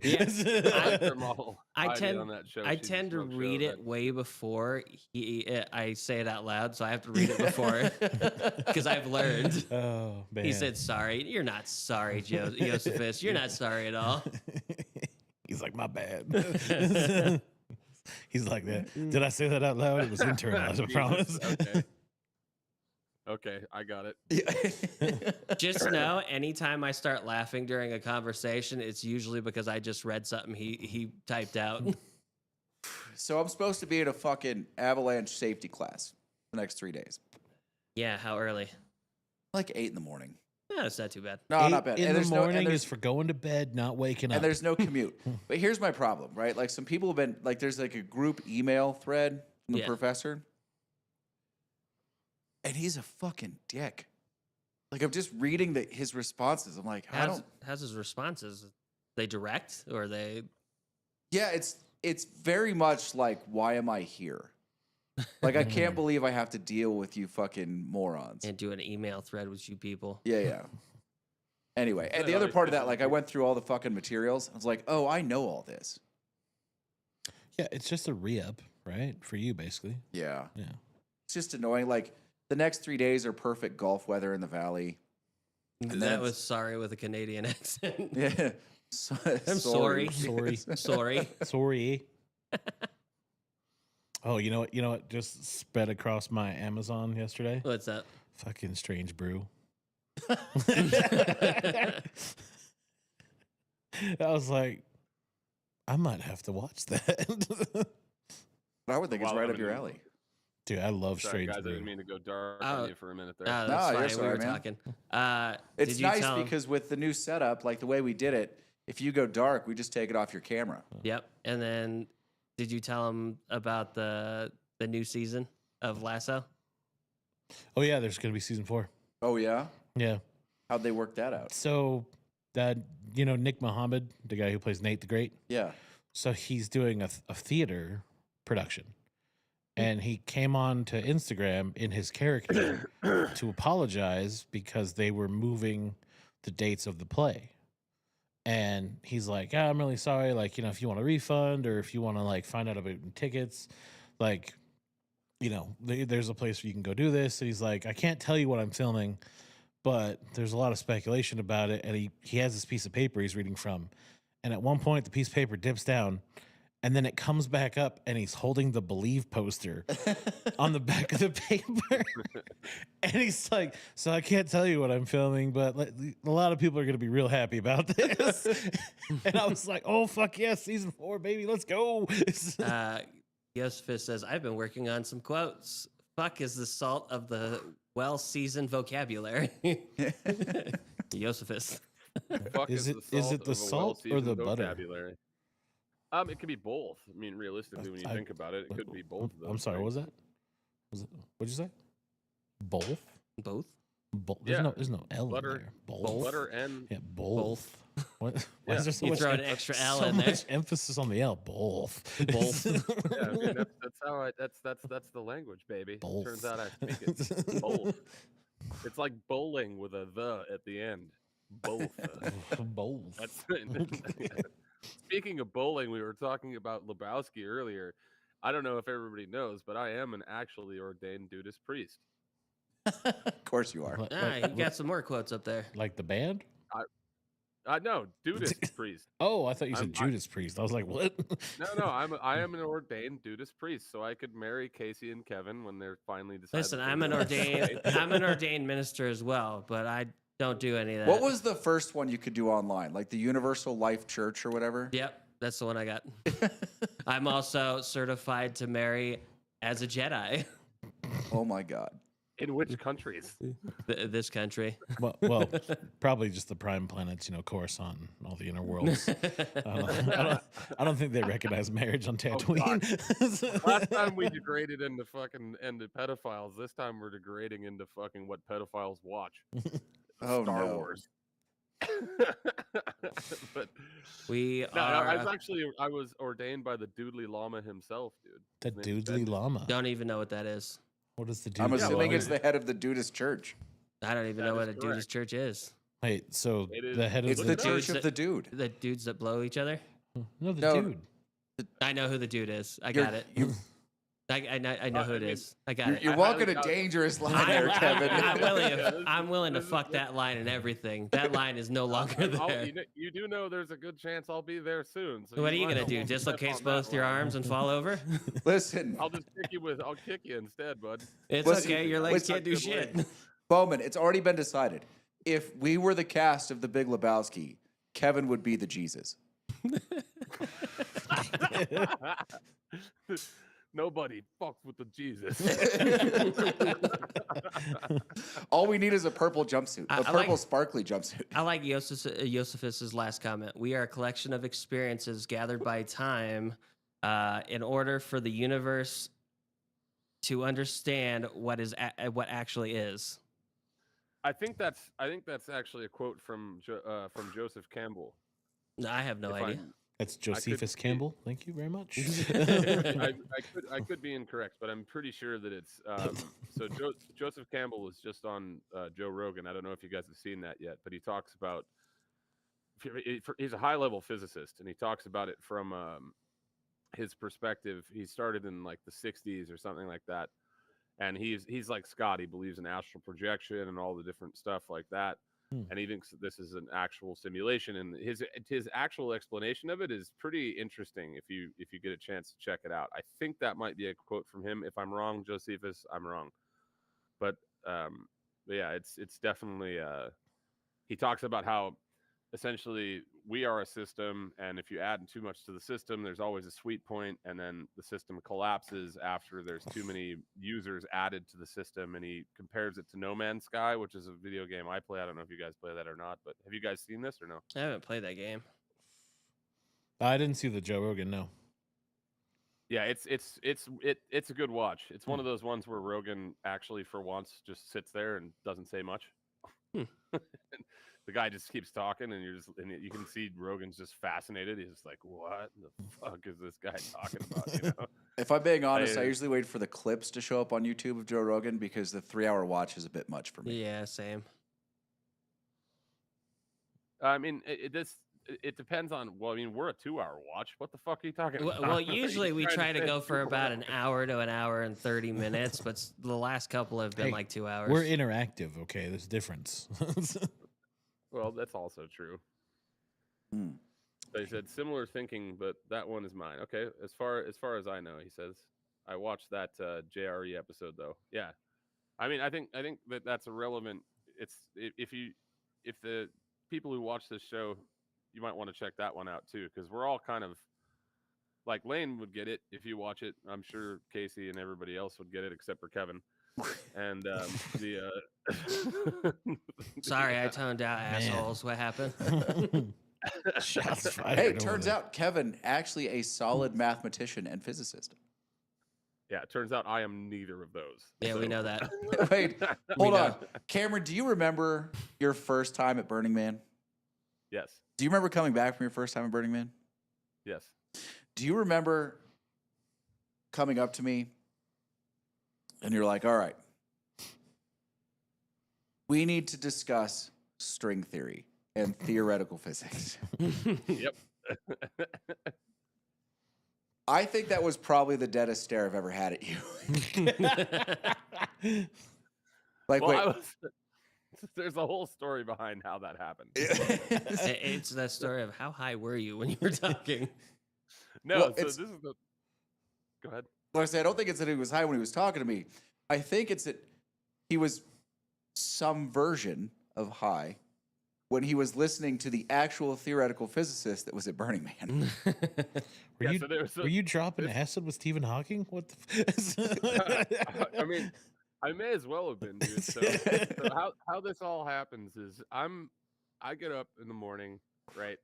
And if you've ever been on Playa, it's absolutely beautiful in the mornings, and then it literally wants to kill you as soon as it gets to about 11 o'clock in the morning, and then it's going to try to kill you until about 7, and then it's going to be really nice again, And and then you it's get going to cold. try to kill you when it's cold. Sounds like So Irwin. that's how. I mean, that's what John Fremont literally wrote in his books. But anyway, so I ended up going out. I got up in the morning for once in my fucking life, and I rode my bicycle out, and I saw this woman that was just, she had like this white flowing dress, and she was at this art installation, and she was organizing these tiny little figures. And I walked up to her, and I was like, "Hi." And she was like, "Hello," and she's like, "My name's Pi," and I was like, "Okay, hi Pi," and she was like, "Do you want to go with me to the institute?" And I'm like, "What's the institute?" She's like, "Well, it's a place where we have some of the highest level educators in the world come and give free talks, so you can learn more about whatever that subject is." And I it's a don't specific. I don't know, for the record, I'm interjecting and I apologize. If I ever happened out to Burning Man, I would need to find this place and I would never leave. Like, that would be my entire Burning Man. Yeah, I know it would be, because I for sure, dude. It's so like these people, the kind of people they have talking. I mean, we're talking everything from like, anthropology, psychology, physics, mathematics, every single thing, and they're like top level from around the world, like the highest level. And so I go with her, and of course the mushrooms are starting to kick in, and, and I'm just sitting there with this woman, and she's like, I was single at the time. She was absolutely beautiful, but for some reason I had no interest in any sexual thing with her at all. I just found her to be fascinating, and I'm just sitting there watching this theoretical physicist talk about string theory and quantum mechanics and how they could interact and all the different stuff. And I was just, my mind was fucking blown. So the only person I could think of to talk to that might actually have like the both intelligence and intellectual ability to understand what I wanted to express and ask questions about was Lane. And he was like, it was like I froze in like a computer that fucking just got turned on. I was like stuck in a fucking state. He's like, "The fuck are you talking about?" You hit that point in the CD where it just kept skipping. Yeah, exactly. Like, But yeah, I mean, it was super funny. I remember the look on your face. You were like, I think the way Elaine looked at me was, he was like, "Oh my God, we've lost him. We've lost him forever." But yeah, I do remember that specifically, and I'd come back with Little Star. That was her name, and that's how I ended up in Thailand. Actually, That's fair. It reminds me of fucking Star Trek 4 when Bones goes to Spock and he's like trying to talk to him about death. He's like, "Come on, you've really gone where no man's gone before." And Spock just looks at him. He's like, "Well, without a point of reference, we really couldn't talk about it." He's like, "You mean I have to die for us to have a conversation about death?"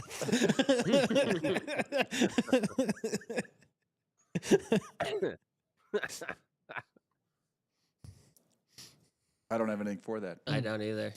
I will say, for whatever it's worth, this might come across as incredibly daft, and for that I apologize. Like, the most interesting trains of thought I have about existence all revolve around the application of the infinite. Like, how many different directions and places you can apply the theory of infinity. Because so you are saying the same stuff that this Joseph Campbell guy says, but I want to hear your perspective. I thought you took a break. No. I could interject. I didn't mean to. No. Please have at it, man. I don't mind if people cut me off most of the time on here. In person, it's a little troubling. What, do we lose cameras? No, I was just looking at the other one. The other comment in there. Oh, God. From Josephus. Christian I mean, fucking getting after it. Christian taking the piss out We're of about Joseph. to have a fucking battle royal in the comment section. I just wanted you to see that first. Let's get it on. Anyway, No, like, just matters of infinite. the ways that you can think about it, right? Like on a very simple level, like, the search for the smallest particle and what that actually is. Like, or the largest particle. Like, what makes up an actual particle? Like, where does the cohesion of particles stop? Like, and on what level? Right? So if you think about, like, if the universe was infinite, it's infinite in all directions, right? So like we're part of someone else's smallest particle. And for us, like we'll never find the smallest particle. We can find the smallest particle we can measure. But what does that contain? Like what actually happens in there? Right? And you can apply it basically to anything in every direction. And it starts this fucking rabbit hole that goes on. Like it's been a thought process of mine for years, if not decades. Right? Like, and at some point you have to stop thinking about it because it wears you down. You're like, all right, I'm done for today. I'm gonna go think about fucking golf. Yeah. I'm gonna find something else to think about now. Oops. This is why we can't have anything nice. It's a metal ashtray. It's like Hey, Oh, at least you finally found an answer to my. Just put that anywhere. Well, I've had that answer for a while. Yeah, so Kevin's had that answer for himself anyway for quite a while. So Yeah, no, but when you start delving into the idea that there is no end in any direction, it becomes very interesting. well, that's where the system starts to break down. That's what this guy was talking about. Is that's where you start to run into system failure at a point because the infinite is an odd idea in general to even think as a possibility, right? Well, but So if it is infinite, it doesn't fail; it resets. Well, that's a failure. Well, It's just a failure with another name. I mean, it's just a restart. I mean, That's still a failure. Like, I mean, that means that the system went too far, too fast with too many users, and then it has to reset to be able to start again to be able to figure it out. That's still a failure. yeah, but it's not really a failure because it doesn't end. It just becomes something else. It goes through a metamorphosis. Oh, it's like a butterfly. Is that what you're trying to fucking say? Well, sort of, right? But if you think about like the idea that the universe isn't one, like the birth of the universe wasn't the Big Bang; it was just the end of a previous universe. You start to think about it in different terms. Like failure is the wrong word. Like it ceases to be organized. Like all of a sudden, fucking entropy kicks in, and then there has to be a reorganization. But that's not so much. It's a failure of the previous system, only in like that limited context. Well, I mean, entropy is definitely that's the thing that I so I used to be in a band called Entropy 8 actually. And entropy in a system that's what the problems are, right? And so at a certain point there's more entropy than there is a positive, positive direction. So if there's too much entropy in the system, then it collapses and then it has to restart, right? I would like a definition of entropy. No, of your mom. Oh, yeah, I can. Her name's Lee. There, listen, wait, hold on, Totally Cameron. insane. Not mutually exclusive.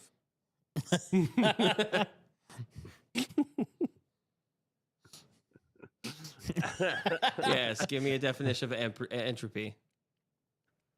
So entropy is how much stress is on the system essentially. Okay. And so Before failure, right? The movement, Yeah. the movement towards disorder Yeah. Got it. or So disorganization. Once you get to a certain point and there's too many users in the system, then it can't organize itself and it doesn't have enough computational power to be able to remain the same. Yeah, but what if? And then chaos kicks in, and then once chaos kicks in, then the system collapses. But what if a system collapse for us is just what we would view for, again, like infinite in size in either direction? Like, what if our universe ending to like a larger system is just, say, the bonding of one atom to another to create a different molecule? I mean, that's an absolute possibility, I would say. I mean, and that's probably what's going on is that it just keeps. I mean, it's also like you can think about it like this: you're playing Red Dead Redemption, you've gone too far, and you've become way too bad on the criminal side, and now you're just wanted in every single place, and that keeps happening to you is you just keep getting killed. So what do? You reset the game, and you start again. Or you have a different save point, and then you follow off in a different timeline, essentially. Yeah, well, and that's where string theory becomes part of the idea, is that you could have multiple save points and there can be multiple realities happening along at the same time. Yes. Wait, what? Oh, Dude, Josephus has no idea how accurate that statement is. Oh man, yeah, too much stress on my mother. Yeah, dude. If you had any idea, like, oh, by the way, I'm gonna tell you guys this, and Lane, you'll understand. Too many So users on our system. I just found out now that my sister is back in my mom's house, violating a state ordered, a state, what do you call it? Protection order, restraining order. Protection order, restraining order. Against your She's mom there. and her? Like his mom against And his sister. it's not even that; it's the state that got Man. inside. Your mom's because allowing it though. Well, no, this is the problem. Is the state Well- is pissed now because they've used. So what's happened is my sister has been trying to get my mother put into a mental institution so that she can try to take all of the estate, This and is that's fine. this is very much, for the record, a pot kettle situation. Got it. That's also true. Man, So your between- family between puts those- the No, I sun mean, in the idea, like, dysfunctional. Not me. The idea that your sister can identify anybody as crazy. Oh, that's yeah. I mean, so apparently, that's what happened was the county got tired of expending its resources with my sister continually over and over again calling the police to do wellness checks on my mother, and then they turned it over to the state and said, look, this one house has used like a third of our resources for the last year because we just keep getting called out there. So the state filed a restraining order. Yeah, It's so outside of my control, outside of her control, outside of my sister's control. But So- now my sister's there. don't think of it as a restraining order violating his mom, like it is, but what it effectively, like what it's viewed as effectively a conservatorship of his mom by the state. Like they filed a restraining order to make sure, like, because they didn't think she was making the right decisions, they forced the restraining order on her to keep his sister away. Got it. I think. That's what it seems to be. So, I mean, that's the only plausible explanation. Yep. And so, because my mom didn't do it, I know that because everybody in the family asked her to do that. But anyway, I just found out last night that my sister's there because my mom's calling me and whispering to me. She's like, she listens to everything. And I'm like, what is she doing there? Like, Why did you let her in the What- house? oh, so my sister's convinced my mom that my mom will go to jail now because she's allowed my sister in the house. Yeah, you So know now what? my mom. Use promo code 5150. You know what I think, Cameron? I think Yep. it's time to send in the mark with Yeah. specific directions. Yeah, I mean but that's the thing is Mark's too busy now, dude. Yeah, it's fair. He's just Mm. and I'm too busy. It could either be myself or Mark that could march in there and solve this situation, or the state if they actually did their job. Like literally right across the street from my mom's house is a California Highway Patrol officer. So in every possible way, she could just go knock on the door and arrest my sister. There's no way they could arrest my mom, I wouldn't think, because my mom's not complicit in any crime. No, I wouldn't imagine. Hmm. So I've thought about this a lot since we spoke yesterday, and I do not know what mechanism they would use to arrest her. Like, The only thing I can think of is if my sister, I think my mom's afraid that my sister's planted drugs in her room and stuff, or if if my mom's funded some operation and they think she's complicit in fraud. I don't know. but I mean, I don't listen. You're not going to be able to like convince your mom of anything. But if you have one person who's elderly and suffering from depression, and another person who's multiple times over guilty of drug offenses, and you find drugs in a house, there's some assumptions that the police are going to make. Well, That I they think should at least. That's fair. I mean, I think that at this point, the county is on my side and the state is on my side with this. I would Because it's imagine. just- How did she It's just make it gone back into so your far. mom's house though? Did she have nowhere else to go, and your mom's like, "Sure, why not?" or what? She just march So- in. No, so my sister has told my.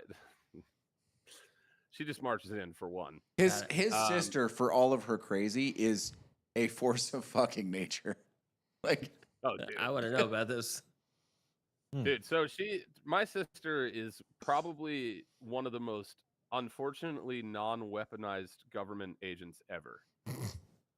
Like if the government had picked up on her psychological profile and put her into spec ops or psyops, she would be absolutely killing everybody around the world. Like she's so smart. And unfortunately, she's just a fucking loser. And she's just never done anything with her life aside from use other people and just like mercilessly ruin people's lives. That's all she's done. She could have done that for money through the government, but instead she does it to the people closest to her. That's the only way I can really explain her. But what my sister comes back, and the reason my mom's letting her stay there is because my sister still has this running narrative that she's going to win this lawsuit against the Atlantis casino because she got stuck in an elevator for an hour and she ended up beating the shit out of the elevator and hurting herself during the process. The unfortunate problem for her is that the elevator has a camera in it. Yeah, because it's in a casino. Yes. As it turns out, there'd be a Kevin there watching all of this happen and documenting all of it. Kevin was also the one that installed it. You know what I mean? Like, I wish you were there that day. But yeah, so she's told my mom that she settled the lawsuit for $250,000 that's going to come on Tuesday, but my mom needs to pay the attorney. That seems suspect. Yeah. That's not how that works. I would know. I went to law school with Lane. I mean, I'm actually starting to pick it up now. I've been going through Lane's bar tested thing, which is a brilliant platform, and I told Lane I'm going to start going to law school online just because I think I'd be a good litigator. I think I'd be good in court. Well, you do like to argue. So. Yeah, that is true. Yeah. What do you think, Lane? Would I be good at it? Being a lawyer? Yeah. Litigator. Yeah. Specifically. Cam Papadopoulos. No, you don't. You would be a solid negotiator. Like you'd be an exceptional negotiator. You'd be a terrible litigator. Yeah. Okay. That's why I don't. Not because of any lack of skill. You don't have the patience for it. Litigating is fucking boring and slow and boring. Yeah. Yeah, that makes sense. Like everyone. But I mean, like everything you see on TV is gone through massive dramatic license. Yeah, thanks for ruining all of the law shows on TV. Now we just watch it so we can say that's wrong, that's wrong. Pretty much. I hope my mom doesn't watch this just so she can not watch it. She'll be like, "Oh, I thought that was how law actually works." Here's a thought, though. You could call the non-emergency line and ask them to go do a welfare check. You could do that, yeah. Yeah, I know, but I'm also in Cambodia. Well, have Mark do it. I think everybody in my family is pretty much done with trying to deal with anything that has to do with my mother, except for me. Well, fair. I'm like the last man standing here. Yeah, I think Casey would call that. He's like, "Hey, can you get a welfare check? I have a friend that's worried about his mom. He's in Cambodia, though." That could happen. I'm sure she's probably already fucking moved the wagons because I told my mom last night when she talked to me, I was like, "Why are you whispering?" She was like, "Because she hears everything I say." And I was like, "She's in your fucking house right now again? Really? Like, really?" And apparently my sister was just arrested again like 4 days ago, and that's why she's hiding in my mom's house trying to make up some narrative where she can get my mom to give her $15,000 to pay for an attorney that doesn't exist for a $250,000 settlement. I mean, it's just classic elder abuse in every possible way. For the record, that award would go not to your sister first, but to a trust account of the attorney, where they would then subtract their fees and any costs, and then they would pay out your sister. Yeah, fees are due upon victory. She'd only get like a quarter of it? It depends on the cost. Whatever their fee is, 15% probably. Oh. Well, it would probably be... According to her, it was originally 500. I'm not even joking. According to her, originally, it was $500 billion. Wow. Whoa. That's a big number. 500 Yeah, that's billion. the number that she told me. It would be... Wait, hold Are on. you sure your sister's not that, crazy? That would be... No, I'm sure she is. Yeah, That would be the world record for the amount of time it takes someone to spend $500 billion. Oh, she'd spend that in 4 days. She'd buy all of P. Diddy's estate. not even kind of joking. I'm not even Wow. kidding, man. Like, would this is- literally lose that money. She'd be dead, and the money would be gone. Here is within 4 days. Cameron's sister's biggest problem. There used to be a or a talk show, sports talk radio guy. He's still around in Southern California. His name was Jim Rome. And one of his favorite things to say was snatching defeat from the jaws of victory. Cameron's sister is better at that than any single human being I've ever met. Oh man, that's so true. Like, I mean, she has ruined her life and everybody else's life around her so many times over that I don't even know where to begin. Wow. And it's like you get to a point where you start to feel actually bad for the person, which I shouldn't, because I have stories for days about her, which I'm not going to say on here because they're too graphic. But like, you know, like this, all she's done. And it, again, like I said, I wish that the government would have picked up on her and recruited her, because she'd be a fantastic agent in the field for sure. She would be, dude, send her in to go fucking kill people in some other fucking country instead of my mother, you know? I can see that training montage now. We're going to give her a bunch of drugs to see how she handles it. One of the guys looks over and goes, "Too late." Yeah, she's a Bowman. Turns out she's a Bowman. We can't do any of that. She's already done it to herself. Anything. Wait, is Keith Richards your dad? I mean, dude, to be fair, I am adopted. It is possible, you know. And my mom is a big fan. So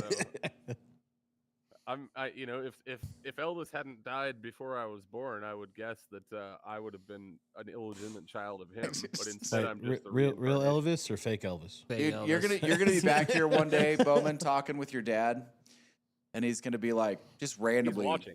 he's gonna be like, one day, he's gonna be like, "Yeah, I remember, you know, at some point your mom was hanging out at a tour group with the Rolling Stones." You're gonna be like, "What?"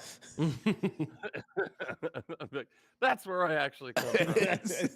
But yeah, no, my dad's actually watching right now. Is he? No. How is Ron? Yeah, he's good, man. He's 81. He's still building fucking race cars, and Oh hell like, yeah! Mm-hmm. I've never seen anybody that is as resilient. What car as does he? that What motherfucker. car does he build? What type of car? Oh, he's built all kinds. So the last one that he built was with my little brother was a 1985 Oldsmobile Cutlass Supreme that Ooh. was 900 horsepower. Nice. Damn, what did he drop in there? He's a guy. So his favorite car is the one that he built when he was younger, which was a 1953 Studebaker Commander. Hmm. And His dad is like the blue collar Rocky. Like, he just walks through punches and just keeps taking them and just keeps walking. oh, absolutely. That's Yeah. a very good way to explain him, dude. Like Ron Bowman is the most like resilient human being I have ever seen. To be able to be with, well, I'm not gonna. That sounds horrible if I say that. Yeah, we've But, already guessed it now. But to be able to be with like the women he's been with in his life and still be alive is an absolute medical miracle. Right. I don't, because I've met all of them and they're all like, it's like, whoa. He's that I guy's mean, he's rough. he's 81, so it fits, but he's like very old school in that, like, you just keep walking. Yeah, you, Like, doesn't matter what life hits you with, like, you just keep going. you keep going. So you can't go And no I more. always call him whenever I've got something fucked up going on. And you know, the last time he called me on his 81st birthday because my little brother actually finally got him a phone. I think I said this on the podcast before, but it might have been the one that got deleted. He called me and he was like, "Hey son," and I was like, "What's going on?" He was like, he just ends up telling me, he's like, "You know, if you ever stop doing what you're doing because you're really good at it and you've really built a hell of a life, if you ever stop doing what you're doing, don't listen to anybody. You'll fucking die." Yeah. And I was like, "What?" He was like, "Yeah, I mean, all this music festival stuff, I didn't understand it or whatever, but you do. And, you know, just don't stop doing it, son. Whatever you do, just don't stop. And then you'll be fine." And I was like, "Thanks for calling me with advice on your 81st birthday." He figured he'd give you that information because he's getting up there and he knows it. He's just going to pass down the information that he can. Dude, he's really cool. Like, you guys would love. My dad would be a hilarious fucking podcast guest. By the way, I mean, we're willing to have him on. oh, he'd drive up there for sure. Mm-hmm. I'm sure he'd do it. Him and my little brother could come up. My little brother's like 24 or something like that, and he builds race cars with my dad as well. So he's like the next generation. It skipped a generation, the whole building race cars thing, because adoption and shit. But I did try, and I learned how to build motorcycles. I can do that, and I learned how to build machines like projectors and all that shit. But He did not, however, learn to rebuild either the Jeep or the Land Rover Discovery. Yeah. Oh, I remember the Land Rover. Oh yeah, dude, I had 2 of them, and I'm actually trying to get. There's one right up the road, and I'm trying to negotiate. With Don't this guy. do it, Bowman. Just go buy a fucking Toyota Hilux and call it a day. He's I not wrong. would Those if they things weren't last like forever. $70 million out here. They're so expensive here. But yeah, I mean, no, I'm gonna do a fucking Land Rover. God damn it! No. I have the tuk-tuk of power, so it's okay. I don't need anything else. The No. grand tuk-tuk of power. Just go buy a Toyota. I will eventually, but and then I'll probably still break that somehow because I'm me. No, they're Yeah. indestructible. Yeah, Top Gear proved it. Technically, you're okay. You can't destroy that. Those Oh, Helix are, was that when yeah. they blew up the building and had the Hilux on the top? Oh, they Yeah. drowned it. They blew it up on top of a building. They did a bunch of shit to that car. That car survived. Yeah, my dad should be on Top Gear. He would have been a fantastic fucking person to have on there. There is no Top Gear anymore. It's a shame. No Top Gear, no Yeah. Grand Tour. Well, turns out Jeremy Clarkson's a dick. So I mean, I think they all just got old. Like the Grand Tour took him afterward. It was the biggest mistake fucking Top Gear ever made, because they were dead in the water until the last series, and then the last series was amazing, and then fucking dude decided to wreck himself. yeah. Well, I mean, there was also the whole American Top Gear thing, which was an Doesn't ca- absolute do- travesty. Doesn't count.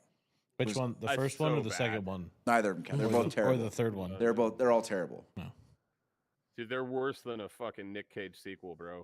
Like, it's Nick Cage that's- doesn't make it's- sequels. What are you talking about? exactly. They kept don't trying to exist. reuse Matt LeBlanc, and you're like, please stop. Let him go. Yeah.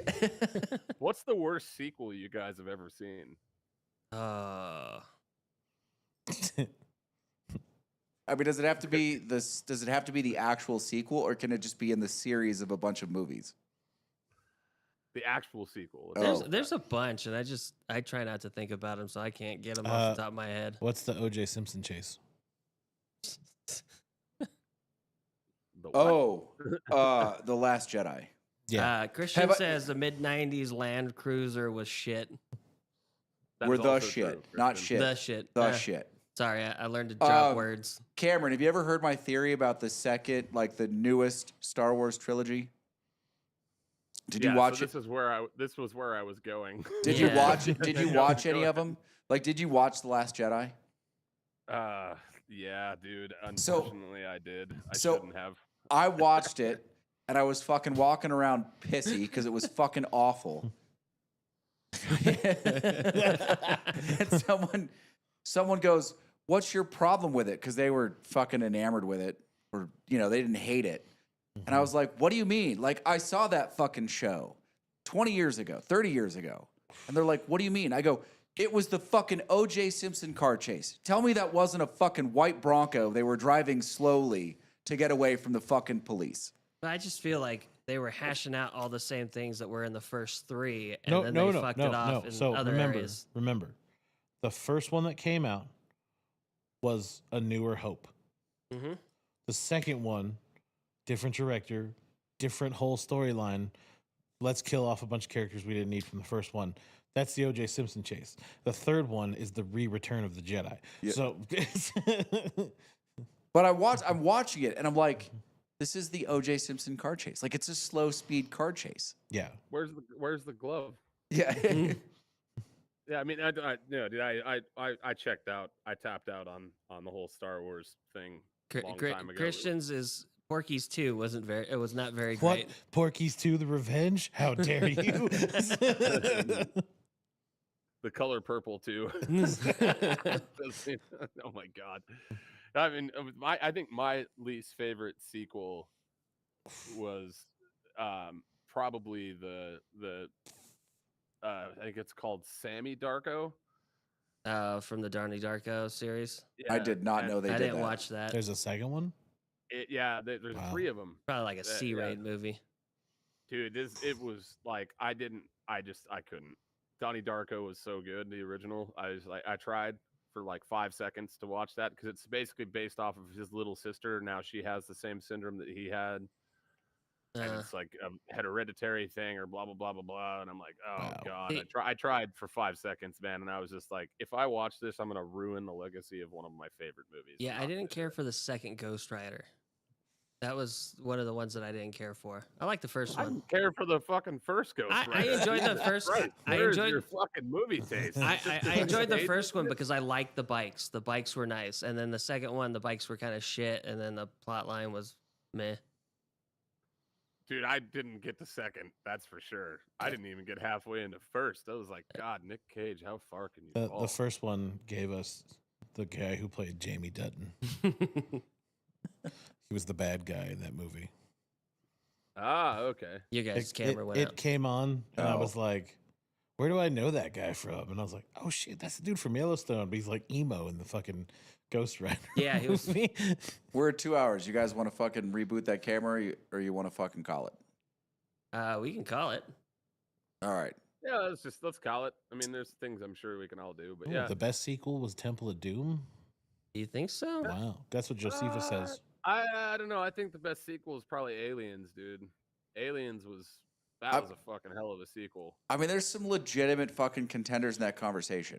Die Hard 2, Like- the one with the plane. that one's pretty Caddyshack good. 2 was a huge letdown. Oh, Oh, Yes. God, Man. No, that's actually probably That- right. yeah. Caddyshack 2 is probably the worst sequel of all time. Facing the Giants again. Oh, God. Like, fuck, that never happened. Oh my! Even God couldn't make that happen. I'm sorry. movie was I didn't so mean to put that in fucking the universe. bad. It's going to happen now. Dude, again, you have to remember, I'm like trying to take like with Lane, I'm trying to bring some girls to hang out with, and I have no idea what this movie is. And I'm like, this is cool. And imagine bringing a bunch of chicks that you want to hook up with into a fucking Jesus movie. That's the worst movie you've ever seen in your fucking life. No, it's perfect. You And they're just just ignore the like- movie and go into the other part. Well, if Oh, you're no, gonna man, you're gonna it take didn't chicks work to that a way. Jesus movie, Here's how this would go with Cameron and God, right? Cameron would meet God, and God would say something stupid like, I really feel like humanity overall has been a great success. I don't think I would take any of it back. And Cameron would go facing the Giants, and he'd go, really regret that one. Yeah, for real. Morgan Freeman said about fucking Deep Impact when I told them not to put that on the reel, dude. I was like, what? When I was watching the reel, I was like, dude, edit that out. He's not gonna like it. But he's the president in it. I'm like, oh, dude, trust me, you don't want that in there. But luckily, Morgan Freeman has a good sense of humor, and yeah, I'd take that one back. That is how it would happen with me and God. I would literally look at him in the face and be like, facing the Giants. I fucking hate you. Like, whatever, my brother's dead, my pop's dead, like, fucking, none of that matters. Facing the Giants, you fucked everything up real bad. All right, Kevin, take us fucking out of this shit, would you? All right, guys, if you made it this far, go ahead and do the YouTube things, and we'll catch you on the next video. Yeah, we'll talk about, we can talk, I think on the next video, we can talk about, if you guys want, we can talk about the time that my ex ran me over with a car and drug me down the street for about a mile. It wasn't a mile. It was And, like half a mile. You're That's true. over exaggerating again. Well, I mean, it was true, though, and it did happen. All right, guys. Yeah. I'll Thank talk you to all for later. being here. Bowman, Yosef says Deep Impact was your mom's favorite flick. You're an asshole. Josie. and I also fucking love you. So, but yeah, thanks, guys. This has been fun. I really appreciate the time, and I look forward to next week. oh my God, we'll see you guys all next time.